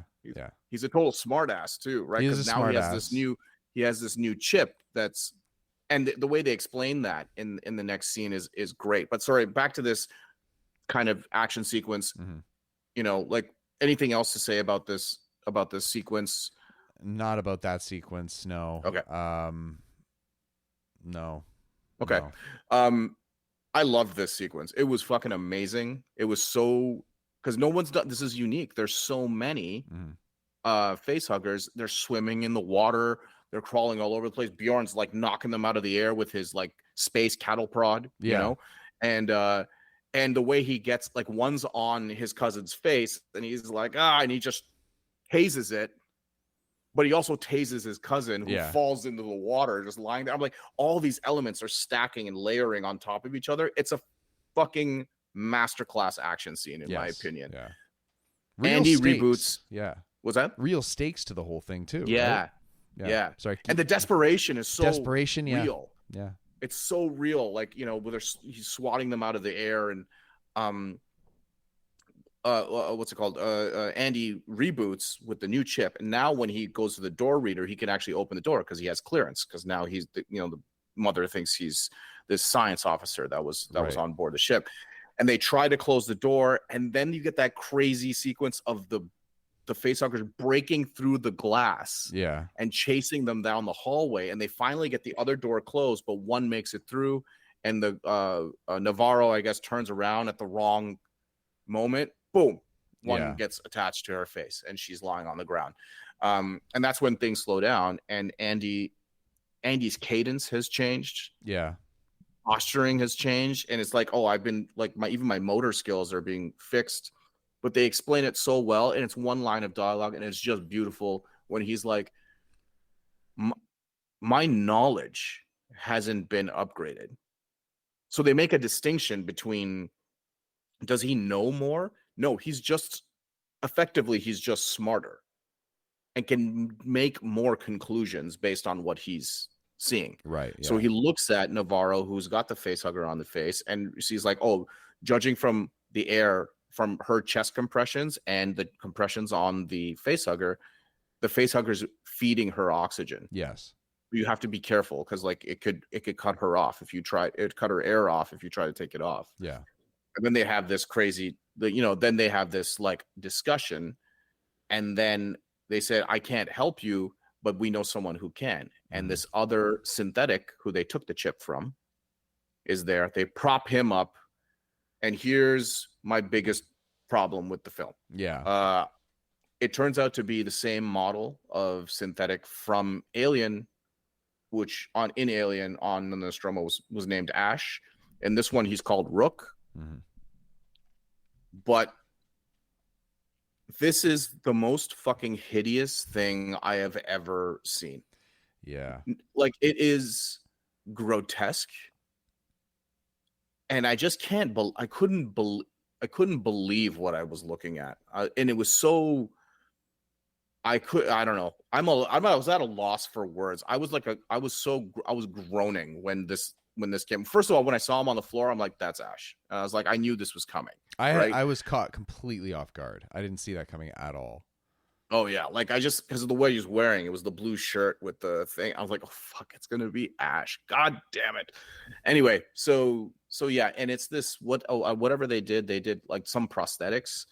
They did some an actor that sort of looked like the late great Ian Holm, and then they I don't know, they used some fucking South Park animation and they threw that shit on there, and it was just, it's fucking grotesque. Like I hated it. I don't think anybody likes it. I've seen a lot of like hate in comments and articles, and just people aren't digging it. And I hope they had permission from Ian Holm's like. Oh, they did. estate. Yeah, like I looked it up, and like Fede has talked about it, and he said that they went to the family and they said we really want to do this because it's so important to their to the legacy of Alien, and they really want to link to it. Yeah. And the family was okay with it. And so it's not even for that reason. I just feel like story-wise, this is not even needed. Like, it's just not. It's not. I think it's I agree. It's not. I'm not even going to try and justify it actually being needed. I think it's nice. Like I like the thought of it. I like seeing that continuity between the films. Your least favorite word, I'd imagine, but it's kind of neat. Like, and they've played with that before with different Bishop models. So it would have been cool if it was Lance Henriksen. Yeah. Can you imagine if it was Bishop, like an early Bishop model? A really early Bishop model, that would have been cool too. They could have even like de-aged like Lance Henriksen if they wanted to. They've done it before. Yeah. But he's a living actor. The de-aging looks better. The de-aging looks better than whatever the fuck they did there. Yeah. This was. It was just floating face. Yeah. It was and not when he was done talking, well. the lip syncing and like the inside of his mouth. Like, I don't know. I don't know what was going on. My thing has always been like, if you're gonna do something like that, do it on like a robot type of character because it's gonna work better than if it's a human being. And I was fucking wrong. This doesn't look good at all. I mean, granted, it is actually like extremely humanoid, but we were talking after the movie about like just ideas as to how to make that better, and they could have done that as a puppet. They could have done a lot of battle damage on top of it, where you could have made it look enough like Ian Holm to kind of get that continuity kind of like nod. Yes. But without the grotesque fucking shitty animation that they did. And it's not like, I don't know, I don't like saying it's shitty because somebody worked really hard on that. Oh, they And did. They I did. could never They did. do what they did. It looks good in still as well. The problem is once that guy starts moving, our Yeah. brains go, nope, that is not a real face. That's Yeah. not how people talk. That's not Yeah. how eyes move, etc. And it's just they tried, they did what they could, but to me that's the wrong direction. It's always the wrong direction. It's reasons why I won't watch like The Irishman, and like I just don't like it when they full on just do something like that. It's just kind of grotesque. Yeah, The Irishman is pretty distracting. Yeah. Distracting's the best word for it. Yeah. You It's distracting. Yeah, you'd have to, if you're going to do something like that, you've got to do something on top of it as well, where that is window dressing and you're only seeing a small portion of it, or it's in a vein where it doesn't need to be hyper realistic. Like The Flash, for instance, they did, what they did with some of the characters, but it never felt like they were intending to be completely photorealistic. Close enough. Yep. So that was another one. That's another movie that I think has some of this like uncanny valley sort of problem with some of, but they don't have speaking parts. They don't have parts. No. This is more like Grand Moff Tarkin. Oh, Rogue One. I didn't even realize that this was going to come up again. I just caught myself. Because that was the first thing we all thought of after we started watching it. We're like, this is fucking Grand Moff Tarkin all over again. Yeah, and I feel like Tarkin probably looked better. I haven't seen Rogue One since I saw it in the theater, but I should watch that scene again because I feel like nothing's improved. I think it's worse. Like I remember watching Tarkin the first time, and I was like, this is pretty good. And this one, I never had that feeling, not even for a second. I think what they did for Luke in The Mandalorian was pretty bad. I thought that was bad. I thought this is on that level, but Luke doesn't have that many lines in that season or whatever I saw. I think they did another season. He may have appeared there, but these are all living actors that they at least had a reference for. And they kind of, in watching it the second time, there are some wide shots where they have it's the animatronic. Like and I'm like, oh, that looks great. Like that looks great. It's just that when they square up portrait view of him and he's just like spouting lines of dialogue, I was like, oh my God, why? Stop. Yeah. That is so having said all of that, logically, this makes sense in my mind. And it's not forced in the world in the universe of of Alien, because these are just synthetics. They're coming off of an assembly line. It would make sense that every ship has a required synthetic, and that synthetic is probably the science officer synthetic, and this is the model. So the fact that that model is on that station makes sense. Yeah. I just feel like they didn't need to do it. No, they didn't need to, but like it was the opportunity to do this was there, and it really fits the narrative. Like you need some sort of an evil mastermind to kind of guide these rats through this maze and to seek to fit his own purposes. And without that, you're kind of screwed. And you've already got that guy in a repeatable process with Ash, with Rook, etc. So going down that road makes sense to me, but they could have done it differently. It didn't have to be Ash, and if they did, they could have done a better job. There's a cut of this film, like we were talking about after, is that you can literally cut Rook out, like the physical Rook, like the bad shots of Rook, and maybe using voiceover, maybe cutting around it with just a little bit of voiceover, because he starts appearing on monitors later magically, which I think is another part of the movie that's maybe not bad, but I find it quite funny that you walk into a room and there's Bilbo Baggins on the monitor, like starts talking to you. I'm like, where did you come from? How'd you get here? I'm okay with that. There's enough. If he's jacked into the system, there's enough surveillance throughout. That was the other thing that I saw from the second time watching it. He crawls across the thing and actually plugs himself in. Yeah, exactly. To Mother. Yeah. Which is another thing I didn't, because I'm just like so. He was a real motherfucker. Horrified. Was that? He's a real motherfucker. That guy just went right in there. Didn't even buy her a drink. Yeah. Jacked into Mother. Anyways. Oh, Oh dear. Oh dear. oh, That was boy. basically like a thumbnailless link I just sent you there, and you clicked it. That's right. I didn't understand what you meant, and then it all hit me. Sorry. The other thing I noticed, I don't know if you realize this, but some of the open questions I had is like, why, like, maybe they got they got the xenomorph from the original film. This whole explanation he gives, I kind of like missed because I was so horrified by what I was seeing that I wasn't really listening to what he was saying. Yeah. Yeah. And in the second time I watched it, I listened to what he said, and it explained so much. Maybe Yeah, not the best clarify. explanations, but it actually explained they got the creature. Yeah. And over 6 months or a year or something, they've been working with that creature, but it basically came back to life. Yes. And yeah. started, killing everyone on the station. And they were finally able to kill it, and they show it kind of up there. And then but it bled, and basically everyone on the ship died, and Rook had to seal off the ship. So all of these things check out. He says that, but there's one line that I missed, because if they got the xenomorph from the original Alien, that xenomorph was not a queen. Where did all the facehuggers come from? That's what I was going to ask, because oh, sorry, go ahead. I'm interrupting.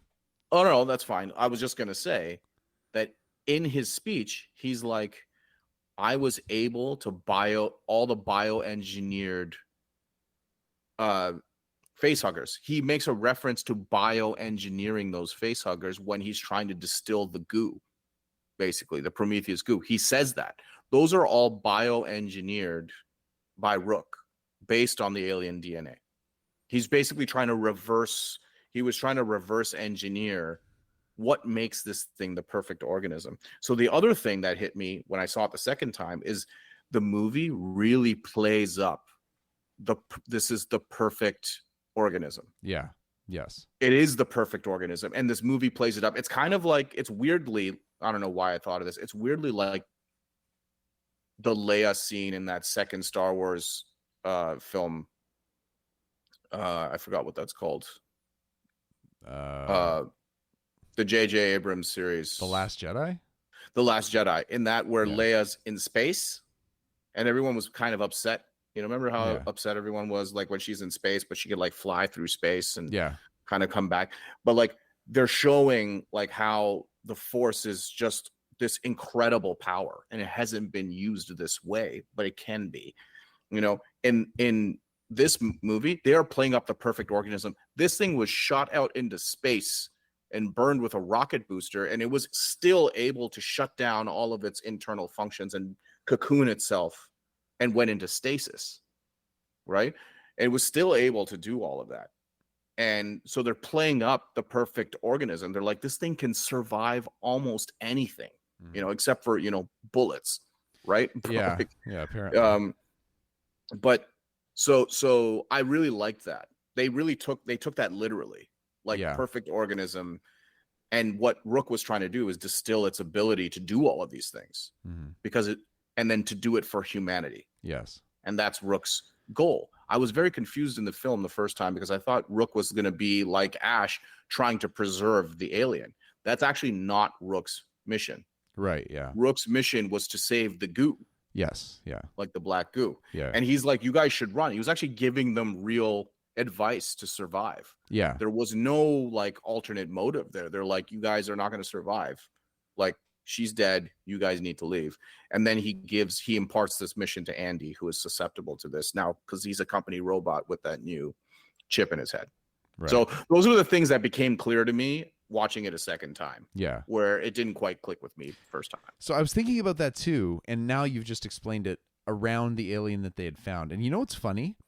I thought that what had happened was they found, I didn't connect until actually today, thinking about doing this pod with you. I was like, oh shit, because I started looking up what the timeline was for some reason to the Alien films and where this lied in there. And it didn't dawn on me that might be the alien from the Nostromo. Which I guess, I don't know if you're confirming, they didn't explicitly say that. It is. Okay. It is. Yeah. That's why they're salvaging the wreckage of the Nostromo, because they know that they're like, oh, maybe this thing survived. Yeah. Right? So, or not survived, like maybe they can Find even if they something. got a corpse, Yeah. like they can, yeah. So at the beginning of the film, though, I thought what they had done was they cut through what they had found, the remains, I guess, but they took one half with them. I thought the alien was in the half that they left Oh no, and was no. climbing out What like, hello, you forgot Yeah. about me. And that's You're right, though. You're right. It's a bit confusing when that shot tilts downwards. Yes. It's actually the outline.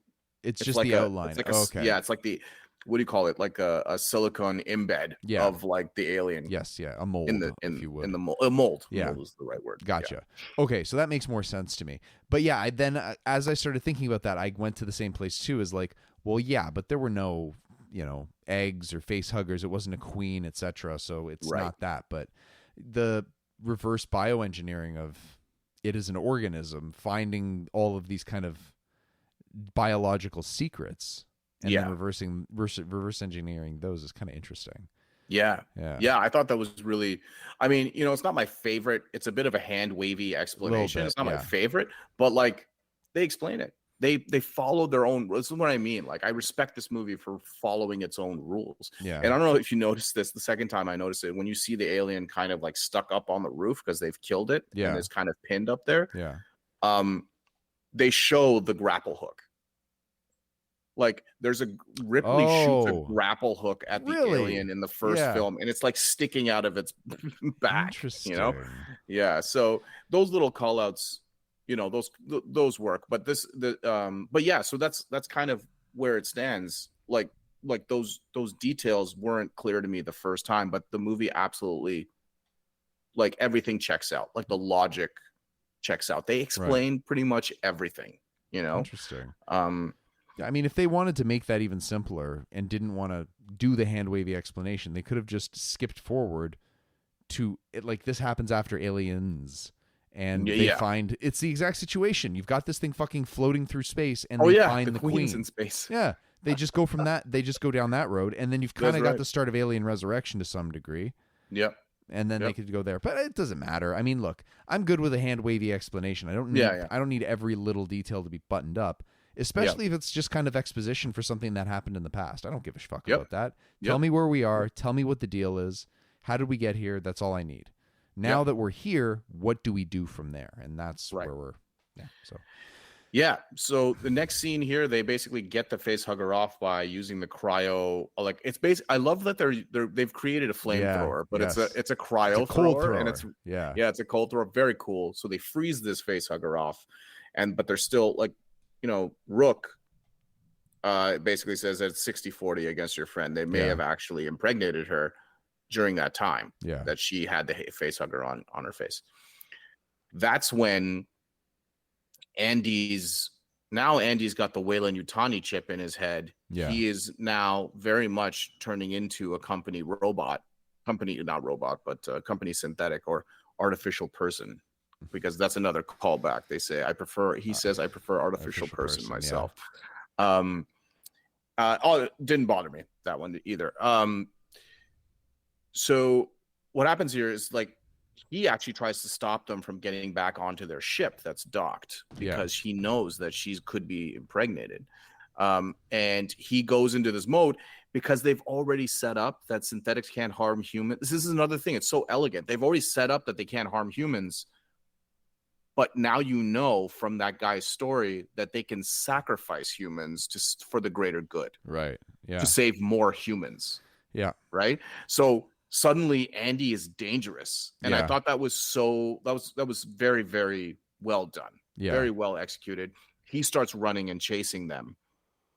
And he doesn't get to them in time. She gets onto the ship and onto their ship in the docking bay, kind of like next to the outside of the science vessel, and she runs into the lady who is pregnant, who's sleeping on the ship, and basically the chest burster pops out of her chest. And the woman who's pregnant is witnessing the whole thing. Yeah. And she just woke up from a nap. She's like, what the fuck is going on? Yeah. Yeah, one thing also I'd like to call out is that this movie's pretty, it's pretty graphic and it's kind of disgusting and slimy, and I love it. But the most disgusting thing in this film is when the pregnant lady throws up and misses the toilet just Oh my entirely. God. Just I forgot about that. Yeah. entirely misses the toilet. Just fucking like, good God, it was bad. I don't like being that guy that talks during a movie, but as soon as that happened, I Yeah. just audibly went out, she completely missed. Like, yeah. fucking hits the back of the bowl. I'm like, come on, Yeah, lady, like- hold it together. Yeah. Oh man, not the back of the bowl. She hit the back of the seat. That's Like, what I meant. she Sorry, hit the yeah, seat. back Yeah. of the seat. Yeah, bowl would have been Yeah, inside. she hit the back of the seat. Yeah. Anyway, so she's trying to sleep that off, she wakes up and this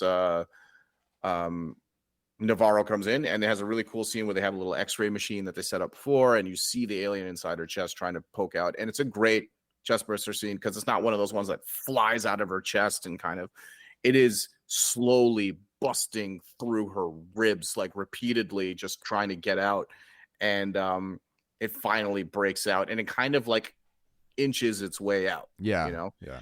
While that's happening, it's like, if this isn't bad enough, okay, man, like if this movie is just piling on the bad news, if this isn't bad enough, while she's having this thing birthing from her chest, she kicks the throttle, and now their ship is just careening around the side of the around the side of the Remus Romulus station, and it ends up in like the Romulus side of the station, like the stocking bay.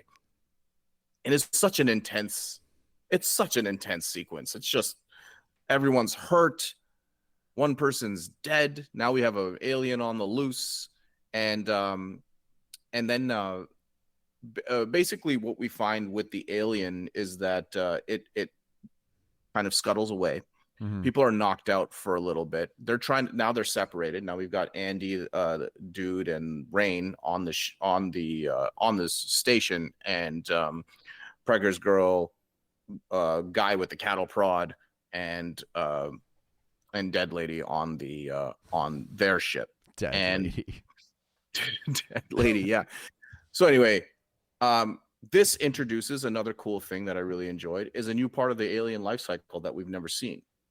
Because the aliens are always birthed, and several scenes later they are 8-foot gargantuan killing machines. Yeah. They go from little itty bitty things to really large things.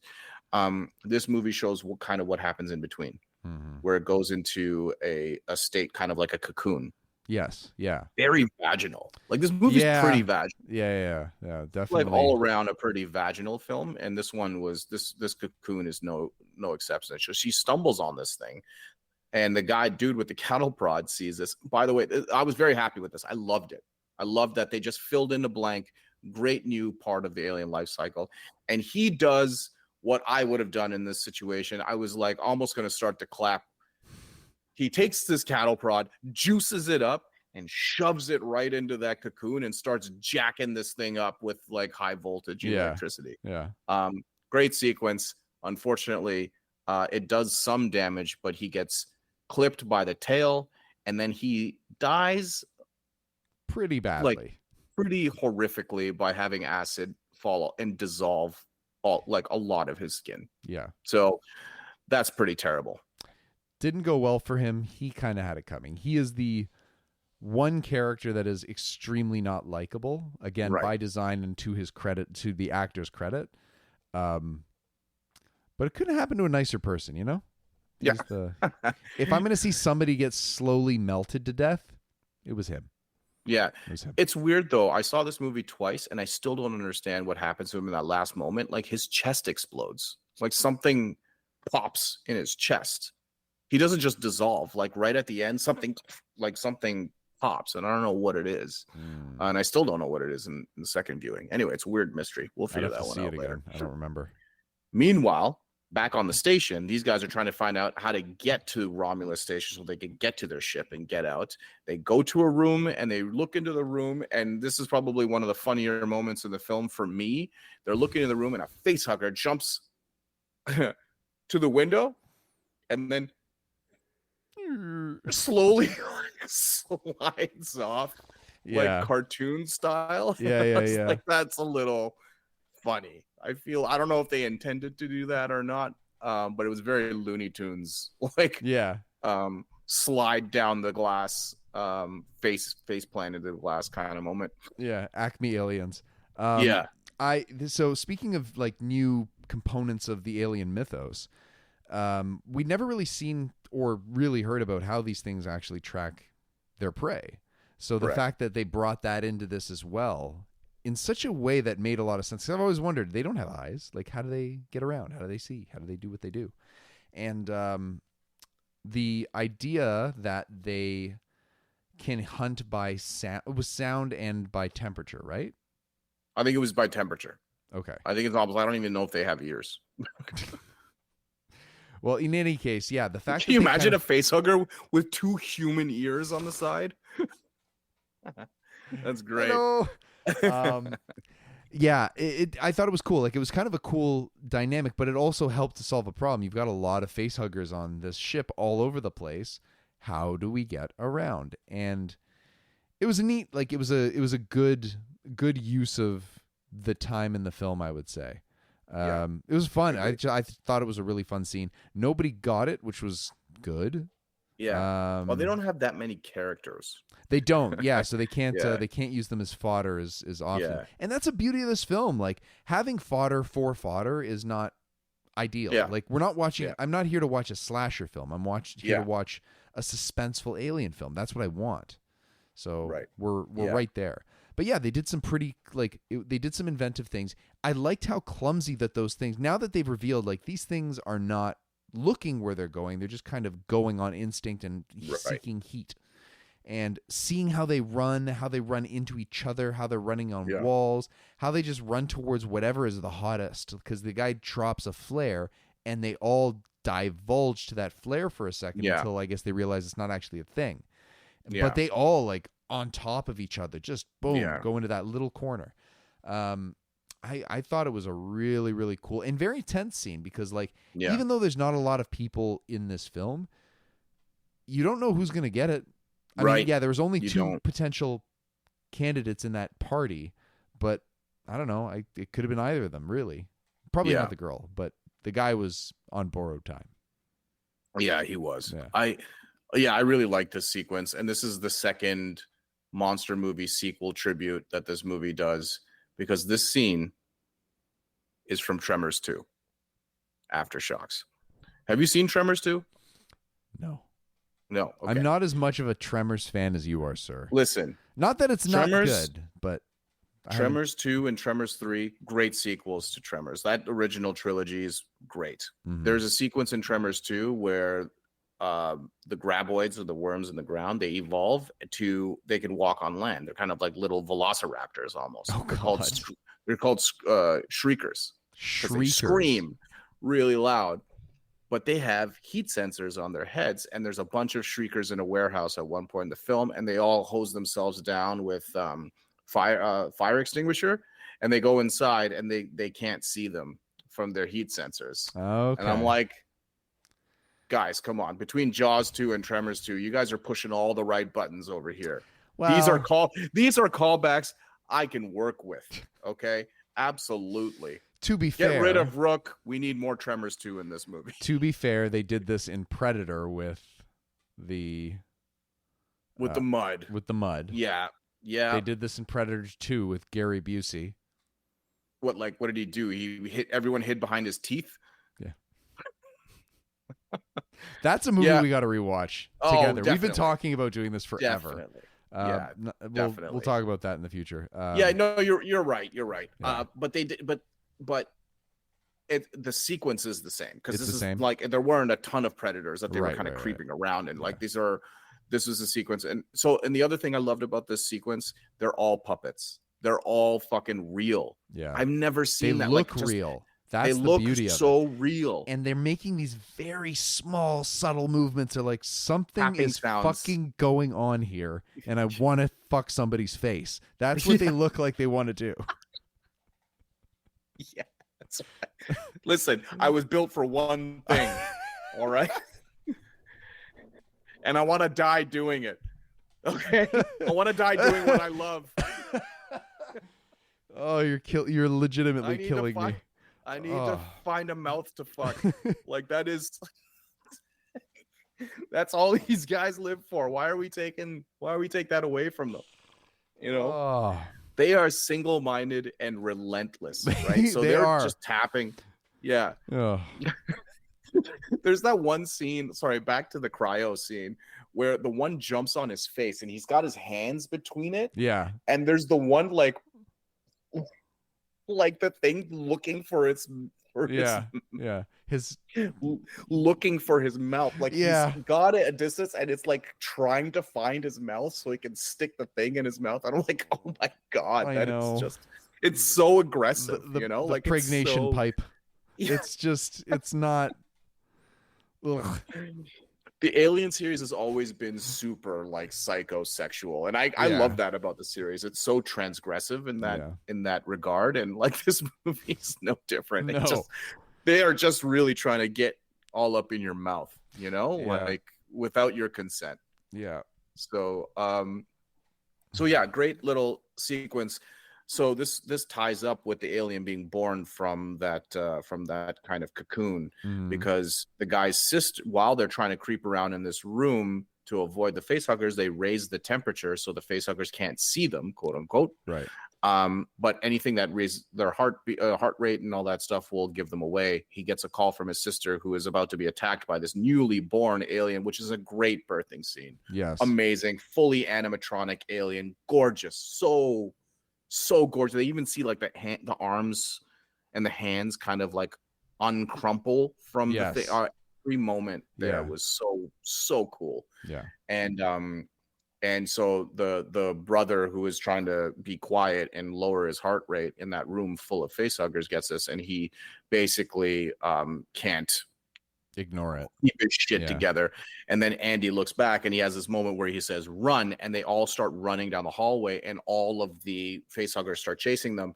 And the music in this moment is fucking fantastic. I think the score, we haven't talked about the score to this film really does fit well. It's so well, it heightens everything. Like everything's on like blasting to 11. While I've listened to the score on its own, it's not something that is like, you're not sitting there tapping your feet to the score, but it is building a solid atmosphere. And there's a lot of percussion in this moment where they start running down the hallway. It's when he throws the flare, Jurassic Park style, and they all chase the flare, and they're chasing after them, and they slip through the door, and Andy closes the door, and they even make a reference like, oh, you almost closed the door on us. He's like, but I didn't. Yeah. And he says something to the effect of, I did better than last time, didn't I? Yeah. Because the last time he closed the door, one facehugger got through and impregnated Navarro. And I was like, yeah, you did do better this time. And it's the chip. Yeah. Right? He calculated how fast he was running. He's like, I can start closing the door now. And I'm like, it all just fucking works. Yeah. Like it all just works, you know? So Prager's lady is running away from this alien. They meet up at the Romulus station, but they can't get through the door. Right. And she's being chased by this alien, and she's on the other side. And they all meet up now, and Andy won't open the door for them because he says that the xenomorph is waiting for them to open the door, and the xenomorph is kind of just like perched there looking at them, and I'm like, this is really cool. Andy won't let them do it. I love the reactions here. I love the brother of the pregnant girl is like he like gets on his knees and he's like begging Andy, begging him, and I'm like, this works. I think these actors are doing a great job, and there's not a lot of meat to their characters, but like these moment to moment stuff really does work. She ends up being taken by the alien. She has a bad day. Can we just say that she has a rough one day. Yeah. She's seen better days. She really goes through the ringer in this movie. She sees the birthing of like something jump out of her friend's chest. She gets knocked out, has a close encounter with the alien, gets taken by the alien, and we'll get to what happens to her. She probably had to clean up all that vomit across the fucking thing too. Well, she should. That was her own fault. That was her own fault. But that doesn't enhance her day. She wasn't looking forward to that. That's true. Yeah. That's true. So then you find out that Andy is like, I'm going to do what's in the best interest of the company. And right now my mission is to save this experiment that they've been doing. So they go into this room where the experiment has been executed, and that's when Bilbo Baggins starts appearing on all the monitors and starts talking to them. Yeah. And you find out, but essentially that he's boiled down their DNA to the point where it's like basically the substance of their creation, and that is the black goo from Prometheus. So what did you think of this callback to Prometheus and kind of connecting it to that mythology? I didn't have a lot of thoughts. I thought that, again, we're getting into a territory now where they're playing within the same space of what they've already defined in the other movies, and it's there. It's up for grabs. If they reverse engineered the alien back to where it came from, being, ultimately a facehugger, why not keep going backwards? Keep going, yeah. Yeah, so, I mean, getting there from this makes a lot of sense, and I was good with it. Yep. I enjoyed it too. And you don't even need... The thing I like about this movie is that its claim of you don't need to watch the Alien films to watch this movie, I think actually holds up. Yeah. I think it absolutely holds agree. up. I think people who have not seen an Alien movie can still enjoy this because they explain just enough that you'll get in there. And he explains that we just boiled it down to this goo. And then they show the test on the rat. So if someone doesn't understand what this thing is, they show it all. Yeah. Like they show, don't tell, kind of like in that scenario. So I did quite enjoy this. I think this is a very organic tie back. Mm-hmm. And then you get the scene with the like first model pulse rifles get broken out. Yeah. And so this was a callback where I was like, I was kind of like, like I don't think we needed this. But the thing I like this movie, like what this movie does with this and some of the other callbacks, is that it contextualizes it via the characters. Mm-hmm. So even when he's teaching her, he's like, now they're breaking out the guns. Okay, we're going to teach our main heroine how to use the gun, which is directly from Aliens. Mm-hmm. But he says, okay, now point the gun at Andy. Mm-hmm. So even like, there's a little character moment there where he's like, point the guy's like, don't worry, the safety's on or whatever. So like, they're kind of like, we're doing the thing, but at least the context is important. Our unique context is going to make this feel not like just a carbon copy and cheap. Right. Yeah. Yeah. That tracks. I like it. This doesn't bother me either. The way I look at it is like, they kind of went down that direction, but they took it in a completely different direction. It wasn't that we were doing Aliens again. It's that we would very much like to, but we physically cannot. So they kind of have it be an interesting kind of way to be able to have the characters navigate through this world that they basically, if the alien's near them, they're fucked. Like, outside of being able to lock it out of wherever they are in trouble. Yeah. Hoping to God that this thing will keep them at bay, even just for a little bit, for them to maybe get safe, I thought was actually a brilliant idea. Yeah. So yeah, it didn't bother me at all. I did have the original thought that you did in that, like, oh, are we doing this again? But I didn't feel like it was a big. It didn't feel cheap, and it didn't feel like forced. It just felt natural. Yeah. Did you feel like it was natural, or did you feel like it felt forced? It felt, I think it felt a little forced. Mm-hmm. But like I said, it's the context of this. Like when I compare it to like that Ghostbusters sequel, there's no context. It's just callback for no reason. There's not enough new to support. Yeah. This, like, when do you stop becoming your own movie and just start becoming like a verbatim greatest hits album? Yeah.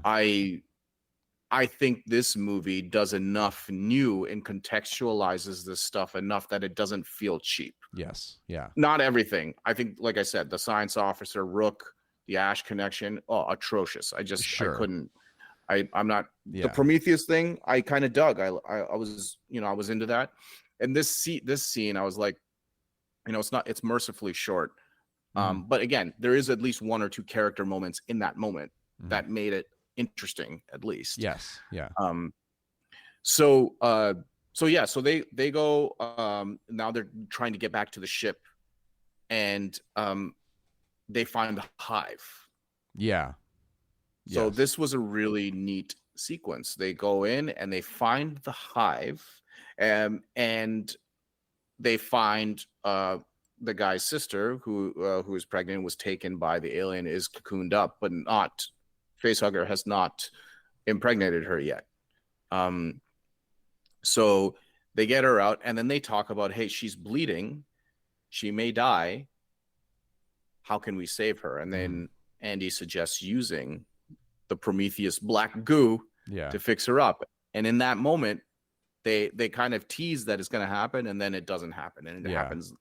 But it does eventually happen later, which I think was a very strange decision to make, because she ends up injecting herself later with it. Not like, it just seems like, why not just inject her at that moment, and also, I don't know. Also, yeah, there's that, but so her injecting it in herself made no sense to me either, because she didn't know what the fuck was in her hand the whole time.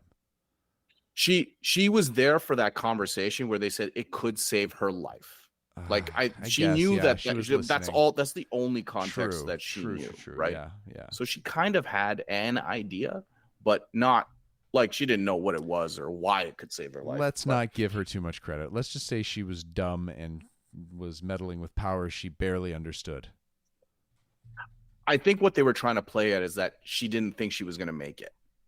I think she was like, maybe she was losing consciousness or something, and she grabbed the thing and just like jacked herself up, right? True. And she's pregnant at that point. She's also thinking like a pregnant woman, which want to save the baby. No, sorry, that sounded worse than I meant. What I meant was that she has a baby and she'll do anything to save it. Not that she's got Prager's brains and isn't thinking rationally, which is also kind of a thing. Screw you if you disagree. Oh, that was funny, man. That was great. Two kids. It's like, she's thinking like a pregnant lady. What a dummy. No, I am absolutely kidding. Oh, that's funny. No. Yeah, I know that's not what you meant. But she was like, she's obviously, maybe she wasn't going to make it. She wants to save the baby.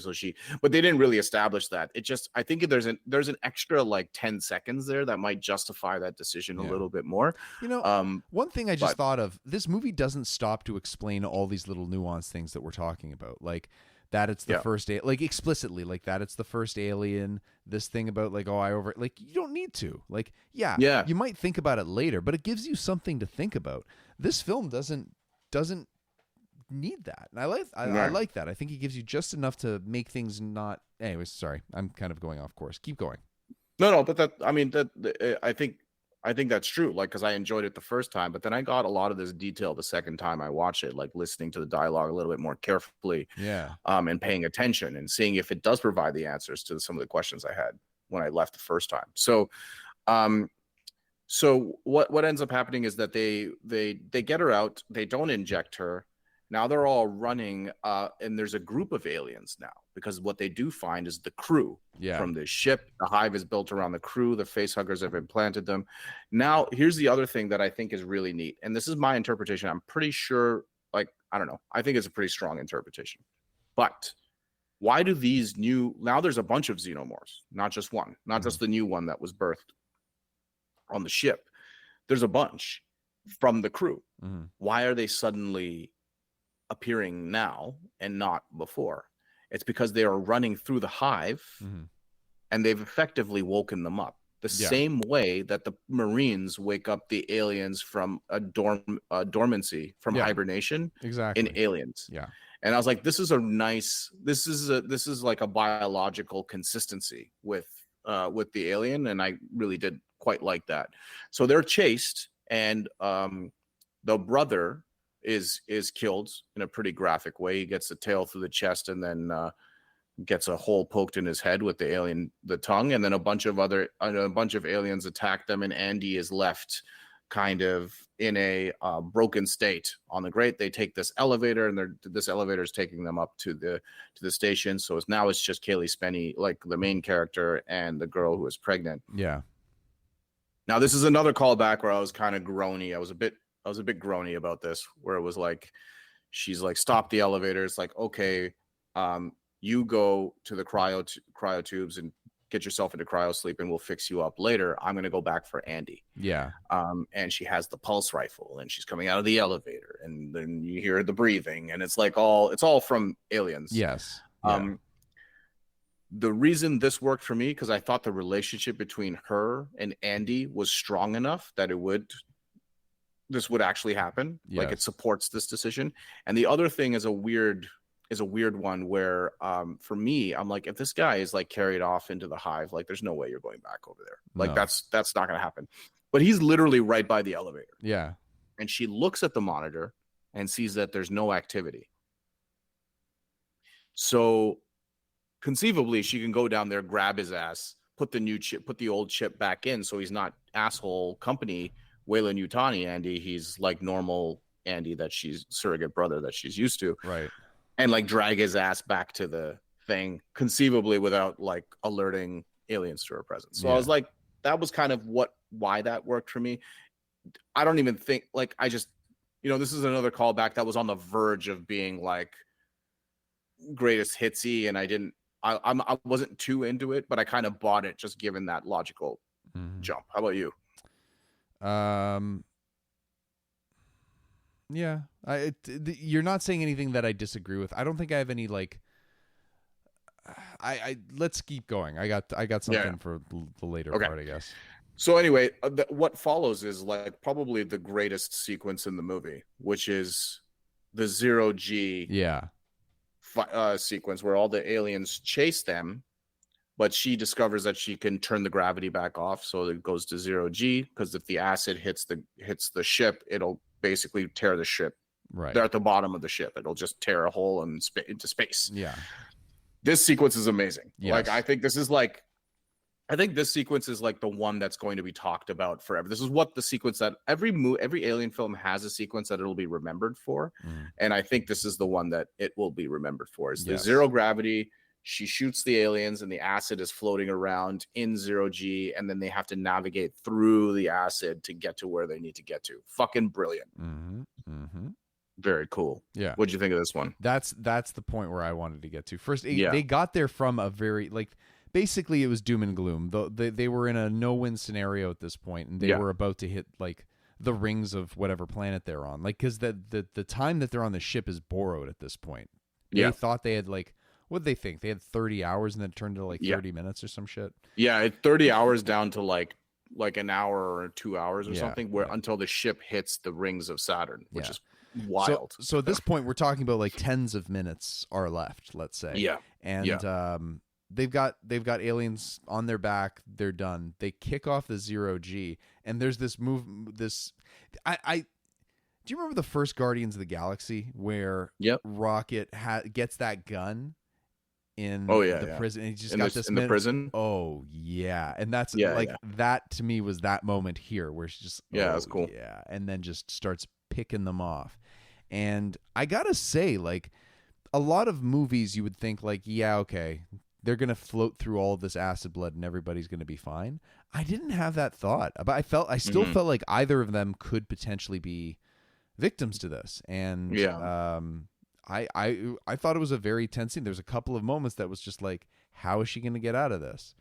Yeah. And I agree with you that this is the scene that I think is going to be most remembered. That and the facehugger scene. Those are the two that are going to stick with me throughout. But this was very imaginative. They gave you kind of that popcorny, gun-fueled action scene that I think that we kind of wanted at some point in this movie, maybe. They're kind of fulfilling. They kind of squeezed some gunplay into this movie. I feel like it didn't need it. Like, I don't think this movie needed the gunplay, but that's kind of the part of me that's kind of feels like this movie is a bit too slavish to the first two films in the series, where it's like, I'm going to give you a little bit of Alien, and then I'm going to give you a little bit of Aliens. Yeah. And it's, I don't think they had to do that, but they did. And I think it turned out okay. It turned out pretty good, Sorry, so we got to take a quick break. Something's going on with my computer here. So let me turn this off and off. Okay. All right, folks. Sorry about that. We had a little bit of a technical difficulty, so I had to stop and restart. We're rolling again. We were talking about the Zero G. The 0G scene and how it will go down in Alien cinematic history as probably the banger scene of this film. Yeah. What I was gonna say was the other films, like the first Alien, you have the chestburster scene, which was like huge, right? Second film, I think there are multiple scenes in the second film, but you have like the Queen and the fight with the Queen. Yeah. At the end of the film. Alien 3 is the chase sequence. Kind of like, for me, like when I think of Alien 3, I think of the POV of the alien, the fisheye lens, and it chasing all the people through the corridors. Sure. Alien Resurrection, you have like the aliens kind of like swimming. That's that action scene. Like like you think of water. When I think of Alien Resurrection, I think of water and the aliens fully swimming for the first time kind of thing. Yeah. And then Prometheus, you have Prometheus and Covenant are a little different in that they're not strictly, Prometheus is kind of like not strictly an alien film, like doesn't have as, a xenomorph as we know it in there, but just kind of like those types of scenes. Like when you think of the movie, it's like, the one with the whatever scene. Yeah. And this one will be the 0G kind of floaty 0G scene. Yes. Very cool, really well executed. Yeah. 100%. Loved it. And they continue to use that after the scene rolls on. They get to the elevator and it's 0G still. Yes. And they're basically, the elevator won't work in 0G. So they basically just launch themselves upward. Yeah. Up the elevator shaft. I'm like, this is fucking wild. It's really, really cool scene. And they go up, and then with the purge, the 0G purge that they've set up already earlier in the film turns back on. You get that where, we get that scene where the gravity is going to get engaged again, and she just misses, grabbing Andy's hand. And so she's just careening down this elevator shaft. Now the gravity's been engaged, and just something that I'm like, how is she going to get out of, like, I couldn't think of how she's going to get out of this one, Yeah. And she's her unlikely savior is the alien that was born on the ship. And you can tell because he's got a little electrical bindi. Electrical bindi, exactly. In his head.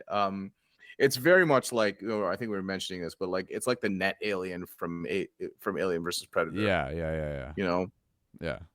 Kind of been marked, so it's easy to tell that one from the others, right? And it quote unquote saves her. It's what it's doing is there's a facehugger there, and I think it's just holding her so that she can't go anywhere, so this facehugger can jump on her face.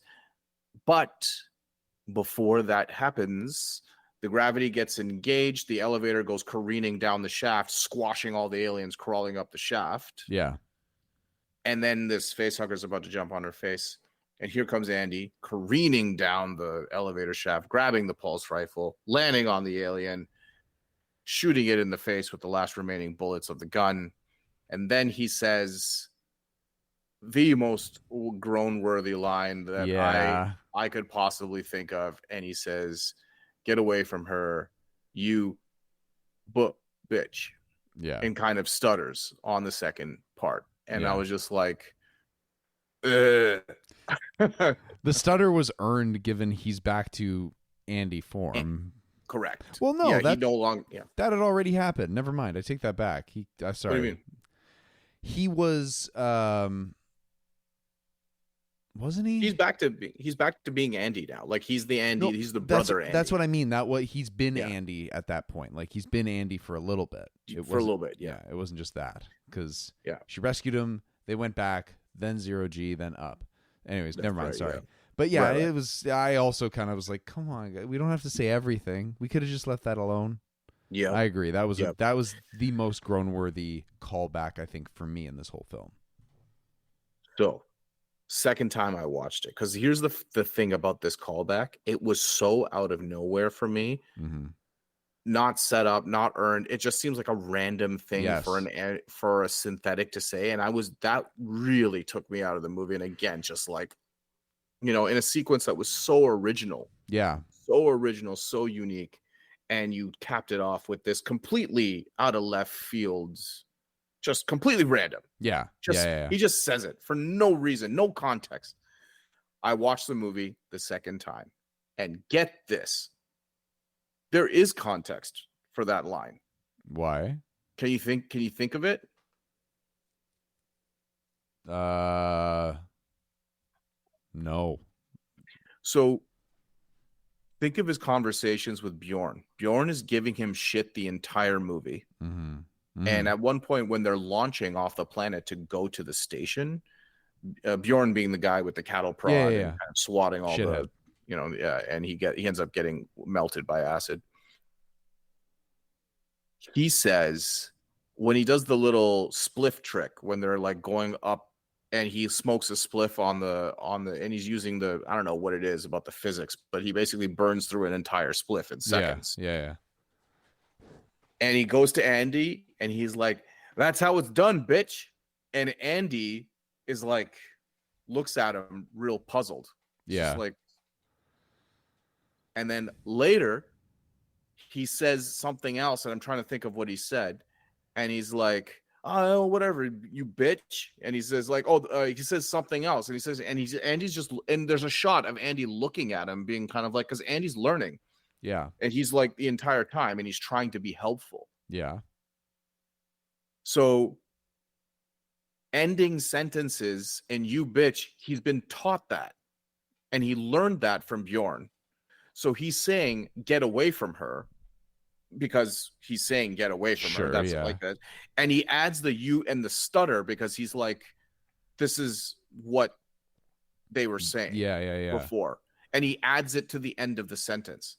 And I literally couldn't fucking believe it. I was watching the movie the second time and I was like, oh my God, there is crazy context for this line. Now, look, does that improve? Yeah, I was going to say that this line is in the movie? Yeah. I don't think it needs to be in the movie at all. Yes. But there's a part of me that is like, they even thought of a contextual reason for that line to be in the movie. It's no longer a line that is completely out of left field for no reason someone says it. Yeah. It does have a reason to be there within the film. I don't think it should be there. It doesn't make it any better. Yes. But it's that type of, again, playing within your own rules. You've set up these rules, no matter how you've contorted them to fit your own need to stick this line in the movie. But it's, it's there. Like the reason is there. So that was like the kind of like the biggest revelation I had watching it the second time. I was like, oh my God, Andy learned this from someone in the movie. Yeah. Which I thought it is kind of cool. Like that is kind of cool. I don't think the line should have been in the movie at all. No. But what can you do, right? It's Disney's Alien at this point. Yeah. I'm comparing this a lot, like in my mind. I think this and Prey. I think Prey has a very famous line, and a lot of the Predator films have very famous lines from old from the original Predator. Mm-hmm. In Prey, they do the line of where he says, "If it comes to that, I'll do us both." No, he says, "If it bleeds, we can kill it." Oh, my bad. Yeah. Yeah, when they're tied to the post. Yes.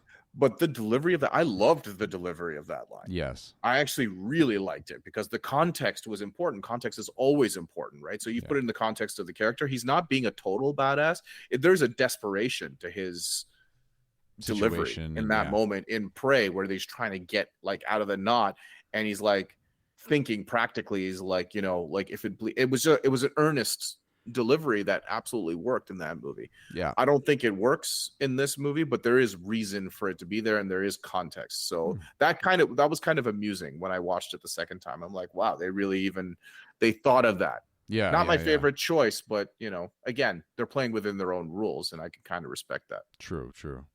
Nice. Okay. Yeah. Interesting. So they get through they basically they ride the elevator kind of like back up. So they're back on the ship. Yeah. Everything's all good. So it's those survivors that remain are the pregnant lady, our main character, and Andy. Just the three of those that are left. They set up all the cryopods to go to sleep. Of course, the pregnant lady has injected herself with the black goop, and the black goop starts to do its thing, and what we get here is it's hard to describe really, but you get another birthing scene in this film where an embryo comes out, and kind of think of like a caterpillar's cocoon almost. Yeah. Comes out, and it is pretty disgusting. Yeah. And it opens and there's a baby Yeah. inside. Yeah. Meanwhile, the mother's just freaking out, and our main character is carrying this thing, doesn't know what to do with it, Yeah. grabs the cold blaster thing to freeze it, Yeah. but then sees the baby inside and has a hesitation Yeah. because it's like, oh, it's just a baby. And then an acid burns through the floor and she loses it and the baby crawls out. And Yeah. now she's chasing this thing and it ends up evolving into what I think his build is called the Offspring. Now, what did you make of the reveal of the Offspring? Gross. Didn't like it. Pretty gross. Very reminiscent of the engineers from Prometheus. I mean, not reminiscent, Yes. basically the exact same thing. Yeah. I don't know that I had problems with this ending. I would have rathered it be a stowaway alien, and they didn't go this direction at all. But, to be Really? honest, Okay. yeah, like I like the Okay. idea of the black goop being something that can enhance humanity. Cool, great, good idea. But the birthing scene, and it all moved where this movie took its time and kind of like slowly started rolling out like the aliens here. It's going into its cocoon. It's coming out of its cocoon. You're slowly getting deeper into the ship. You get into the, like, it takes its time. Whereas this whole last 10 minutes of the film is just like, and another alien. And within seconds, it is now a very large problem. Literally, very large problem. I also thought it was super creepy. Like, I didn't like looking at it. Like, it's just, I literally, like, that was my feeling of like, I don't want to fucking look at this thing. It was off-putting, which maybe is a good thing, but just didn't do it for me. It was very tense.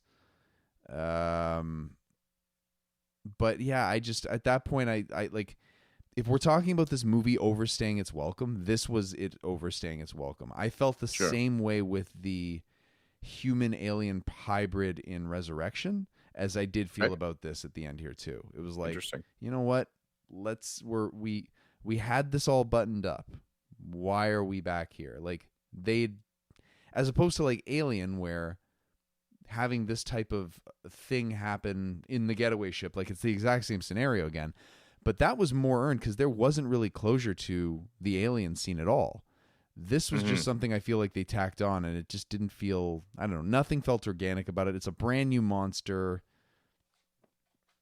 I don't know. I was just kind of like, this was not needed.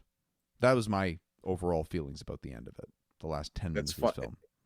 It's funny you say that, because I do think, I mean, I'm a big horror fan. I don't think you're not as as big much a horror as you. fan, No. not as much as me. We've seen a lot of similar stuff, but I've also forced you to watch a lot of like really upsetting things in our friendship, in our long history, long history of film watching. Friendship. Yeah. And I've noticed this about you, that if something makes you uncomfortable, you're not gonna be into it. Like, no. And I definitely think the design for the Offspring is designed explicitly to make to invoke a feeling of discomfort. Like, its first reveal when it comes back to its mother. Yeah. But it's on all fours.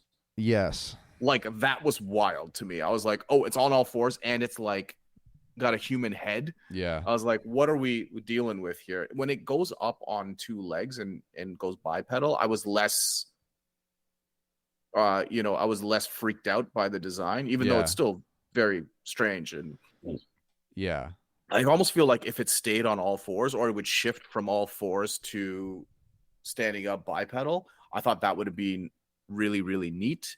I think they got the reaction from you that they were intending. You just did not enjoy that feeling. Does that sound right? That's about right. Yeah. I didn't. There's a sleekness to the alien design that I've always kind of liked. This just seems rigid and gangly and pale, and it has an asshole for a genitalia that's not supposed to be where it's like, it's just, I just didn't like looking at it. I'm like, I don't want to see this. Stop I showing don't want it to to see me. this. Stop showing me this. Like, to me, it was almost like borderlining like a body horror type of thing. Like, I don't Oh want to see yeah, none of that. absolutely. It's not. You do I not was like that. I was talking to a friend today about, or maybe it was yesterday, and we were talking about horror movies specifically, and he had asked me if I'd seen Tusk, like the Kevin Smith movie Oh, Tusk. I've And not seen that. and I'm it's not I was like, I'm not into like body horror kind of. Yeah. I don't care. I don't want it. I don't like it. He's like, what about Human Centipede? I'm like, don't even finish that sentence. I don't even like hearing the words. I thought you were gonna say, "Don't even finish that centipede." Yeah, don't even say. That's what I heard in my head. Stop it Don't at you 70 finish arms. that Don't you centipede. finish that centipede. Yeah, I don't dig on that stuff, and this thing is just too humanoid for my liking. Oh, And man. I was at a That's point so- there where like, all right, this is like they got. I knew something was going to happen because that stupid bitch took the. But yeah. Anyways, Yeah, baby brain. baby brain. You know that thing when women are pregnant and then they find syringes and they just want to inject themselves with stuff. You know that? That's what she had. I think. I've had 2 kids. I've had to deal with all of that. You know, I got to keep. Put away the syringes. Put them all away. Take them away. Yeah. I think this is really funny. I wish I could have had a I camera thought on you'd- you.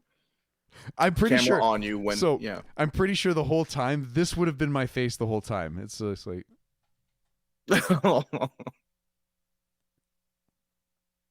No. No. No. just didn't like it. Just didn't. Oh don't man, like that it. reminds me of that Puppet Master sequence with the leech lady. Oh. You were not into that either. You were not. You weren't having it. No. That's really funny. I think that's exactly what they were going for, and I think Probably. that reaction is what Yeah. they were going for. I think they did a really good job of introducing something that looked visual. This is my opinion, that looked visually different and was actually very unsettling. Yeah. Yeah. I'm a huge fan of Alien Resurrection. Like, I love all of the Alien I am films. too. Yeah. And I'm just like, I like the newborn. I know a lot of people do not like the newborn in that film. Like, I get it. Like, but the thing about the newborn to me was that it was still a baby, and Yeah. that made it so weird. You know, Yes. like that whole thing, and it would like coo, Yeah. like a baby. And I'm like, this is just fucking weird and wonderful, and I loved it. The reason I bring up the newborn, of course, because this is, effectively this is something that's been done before. Like this thing has been done before, but arguably in Romulus, they're doing it better than they did in Alien Resurrection. But the one thing you were talking about, the genitalia, because I remember we were talking about after so the second time because after the first time we watched it, I was like, did anybody, like, what's going on? Like, did anyone, I didn't look at his junk. Like, so I had no idea what was going on down there. And you and my other friend were telling me that it was just like an X, like a weird kind of like X thing. Yeah. Second time I watched the movie, the only thing I was looking at was his junk. And I'm just staring at the offspring's junk. And I'm just like, oh, what's going on down Was it there? everything you X. remember? X marks the spot, eh? Oh. But yeah, so I was very hyper focused on this guy's crotch. Yeah, it's just an X. But the one that reminds me of one thing from the making of Alien Resurrection, film directed by Jean-Pierre Jeunet. A lot of the crew was French, and they designed the newborn and they shot the newborn all practical, right? Yeah. Great, and it had full genitalia, exposed genitalia on the, and they shot the whole thing with the genitals of this thing just hanging out there, right? Yeah. And I distinctly remember in the edit where he's like, Jean-Pierre Jeunet was like, we painted it over in CG because he's like, even for a Frenchman, it was too much. That was his exact fucking line. And I was dying. I was like, that's so good. Like, they shot something it was so offensive even to him. He's like, we just got to paint this thing out, man. Yeah. Because effectively That's what everyone would be doing. That Alien Resurrection, what I was doing the second time I watched Romulus. They're not going to be watching the scene. They're just going to be staring at this thing's genitals the whole time and being like, what is happening down here? Yeah. What's going on? That's funny. Anyway, so that's my little genital spiel. Yeah, so this thing chases her, and she basically dumps it into space again. I swear to God, space is filled with so many xenomorphs. Just like, fucking floating around. Yeah, exactly. Floating around. It's like Tatooine. Like no matter where you go in space, you'll find a xenomorphs floating around. And so that's how this movie starts. It really does. Like, oh my God. Exactly. That's what I mean. Like, you can fly anywhere, and yeah, they're just floating around out there. Yeah. The sequence of her getting away from it and what she does and the visuals we get as the station is crashing into the rings, as the ship almost crashes into the rings of Saturn. Amazing, dude. Like I saw it in IMAX.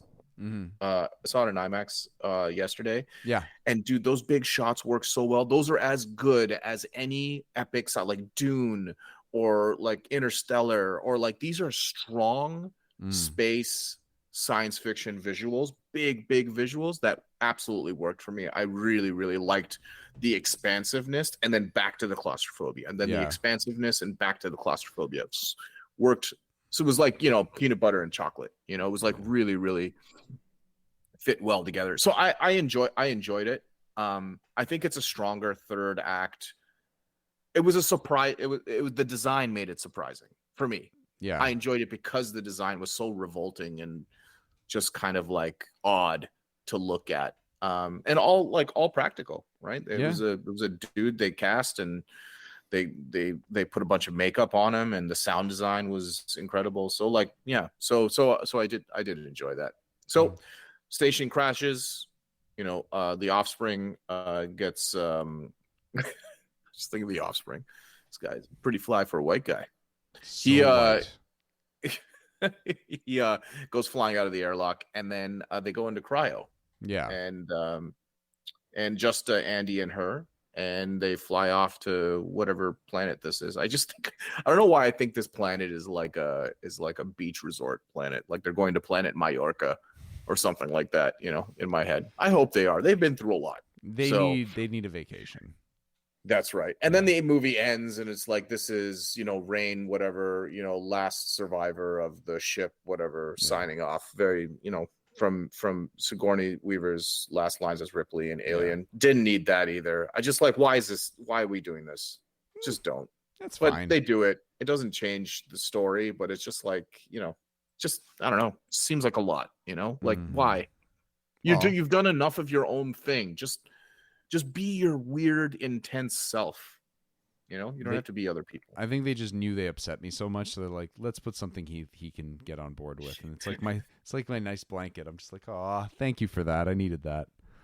I just needed a little bit of comfort. Okay, I just was staring at somebody's asshole from the front for as long as I was, and I didn't like it. So. One last thing I'll mention that I got more of the second time is the reason that the company wants the alien. So now there was a whole bioweapons division that, the alien mythology has been always hinting at. Yeah. But in this movie, it's very specific. He's like, I am taking this, Rook says this, I am taking this for humanity. Our goal is actually to make humans more resilient so that they can colonize other planets, effectively making Weyland-Yutani like a universe, a cosmic superpower. Basically, like, it's not even for weapons. Like, it's actually because they've been setting up this whole idea that new diseases and mining collapses and all of that stuff, like, humans are not meant to colonize the stars. Right. Survive. Right. They're basically just trying to create superhumans. So it's like you can get juiced up and go and colonize planets for us, like making drones out of people, but resilient drones. And I was like, that all ties up so nicely, because it's like, it's not just the average, we're just going to create bioweapons. Right. Yeah. But it's equally as it's actually even more corporate than that. Yeah. It's almost like what's the most corporate thing? It's like, make your workers better. Yeah. We need better workers. Yeah, That's yeah, why yeah. we're chasing this stuff down. So I thought that was a really nice touch for why that's so important to them. Right. Yeah. That makes Yeah. sense. And that is the end of Alien Romulus. Mm-hmm. I wish it would just do its own thing the whole time rather than just some of the time. I'd say they're doing their own thing most of the time. I don't think that the movie is marred by callbacks nearly as much as you are. I think they really do their own thing. I do think that these movies do need to stop doing that, though, because like it has been done to death. It's just, for me, it's more of a minor annoyance at times. For you, it looks like it's deeply affecting you. And I'm sorry to hear that. Sorry, what are you referring to? Just callbacks, just the callbacks in general. Like every Predator movie has done it. Every Alien movie basically has done it. We don't need that anymore. Yeah, it's interesting you say that, because one of the things I love about the Alien franchise is that every movie is so different, and every movie has themes and ideas that go beyond just kind of the creature feature thriller, like Thrill Ride. Yeah. And they're all, the look and feel are all so different. They're all beautiful movies. Like even Prometheus and Covenant, both directed by Ridley Scott, but like they're beautiful films. Alien 1, 2, 3, and 4 are all directed by visionary directors. Like, I love that. And this film, same thing, dude. This thing has its own look and feel. Yeah. Stands up next to the first 4 films easily, in my opinion. Yes. Like, it stands up next to them and continues the legacy of having truly visionary directors direct these films. And the look and feel are very different. Yeah. You know? Yeah. 100%. And I definitely enjoy that. Because the films never really did callbacks, though. Mm-hmm. The Those first ones 4 didn't, have no. zero. No. Have zero callbacks, and I love that about them. I love that there weren't any. Like, I mean, I wouldn't say I loved it. I didn't notice it. Everyone is a visionary director trying to do their own thing. Yeah, true. They're always trying to do their own thing. Right. And Fede, like, I think he achieves the visionary stuff very well, but he's also beholden to those callbacks. And like, yeah, it's like they bother me quite a bit because what if this movie didn't have any? What if it wasn't obsessed with, Ash? Like, what other crazy ideas could they have thought up to push the mythology forward? Yeah. It seems very corporate, like a very corporate thing. Like, that's a Disney thing. I feel like this is the first Disney Alien film, right? You know what? I didn't even connect it. So like, it was very Disney-esque in that, like, it tried to do certain Disney-like things. Yeah. But I didn't even realize, it is a Disney film, right? It's 20th century. Yeah, I didn't even think of it. You're absolutely right. I mean, like having Ian Holm in this movie is the most Disney fucking thing I can possibly think of. Absolutely. Yeah. Fuck, man. I didn't even connect those dots. Yeah, like, so, and I feel that, and I feel like it presses the movie down. Yeah, I don't disagree. I think that's right. It weighs it down, Yeah, I would agree with that wholeheartedly. Yeah. Huh. Yeah, I think. Well. Yeah, I don't. Any closing thoughts on this, or were those closing thoughts? No, I think I fucking vomited up everything I needed to say, and I hit the toilet with my right vomit. At the back of it, not even in the bowl. Disgusting. All right, I was like, I hit the toilet. It's like, where did you hit it? You got to be more specific. True. Well, yeah, I mean, I enjoyed this movie. It warts and all, like all its problems. I think it does way more when it's being itself. It's at its best. Yes. When it's steeped in mythos and callbacks, it's at its worst. Yeah. But I think I love the stuff it does when it's being unique so much more than the negative parts of all of the callbacks. So it actually heavily outweighs that. Yeah. And again, I made a comparison to Man of Steel, where it's like Man of Steel has problems, but I just kind of like the stuff it does well, I really, really, really like. So it kind of like outweighs the stuff I don't like about the movie. Right. Yeah, that makes total sense, man. All right. Well, this has been a long one, but it is a good one. Thank you very much for listening and or watching, and we'll catch you next time on the Welcome to Your Doom show. All right, thanks everyone. Peace. Later, guys.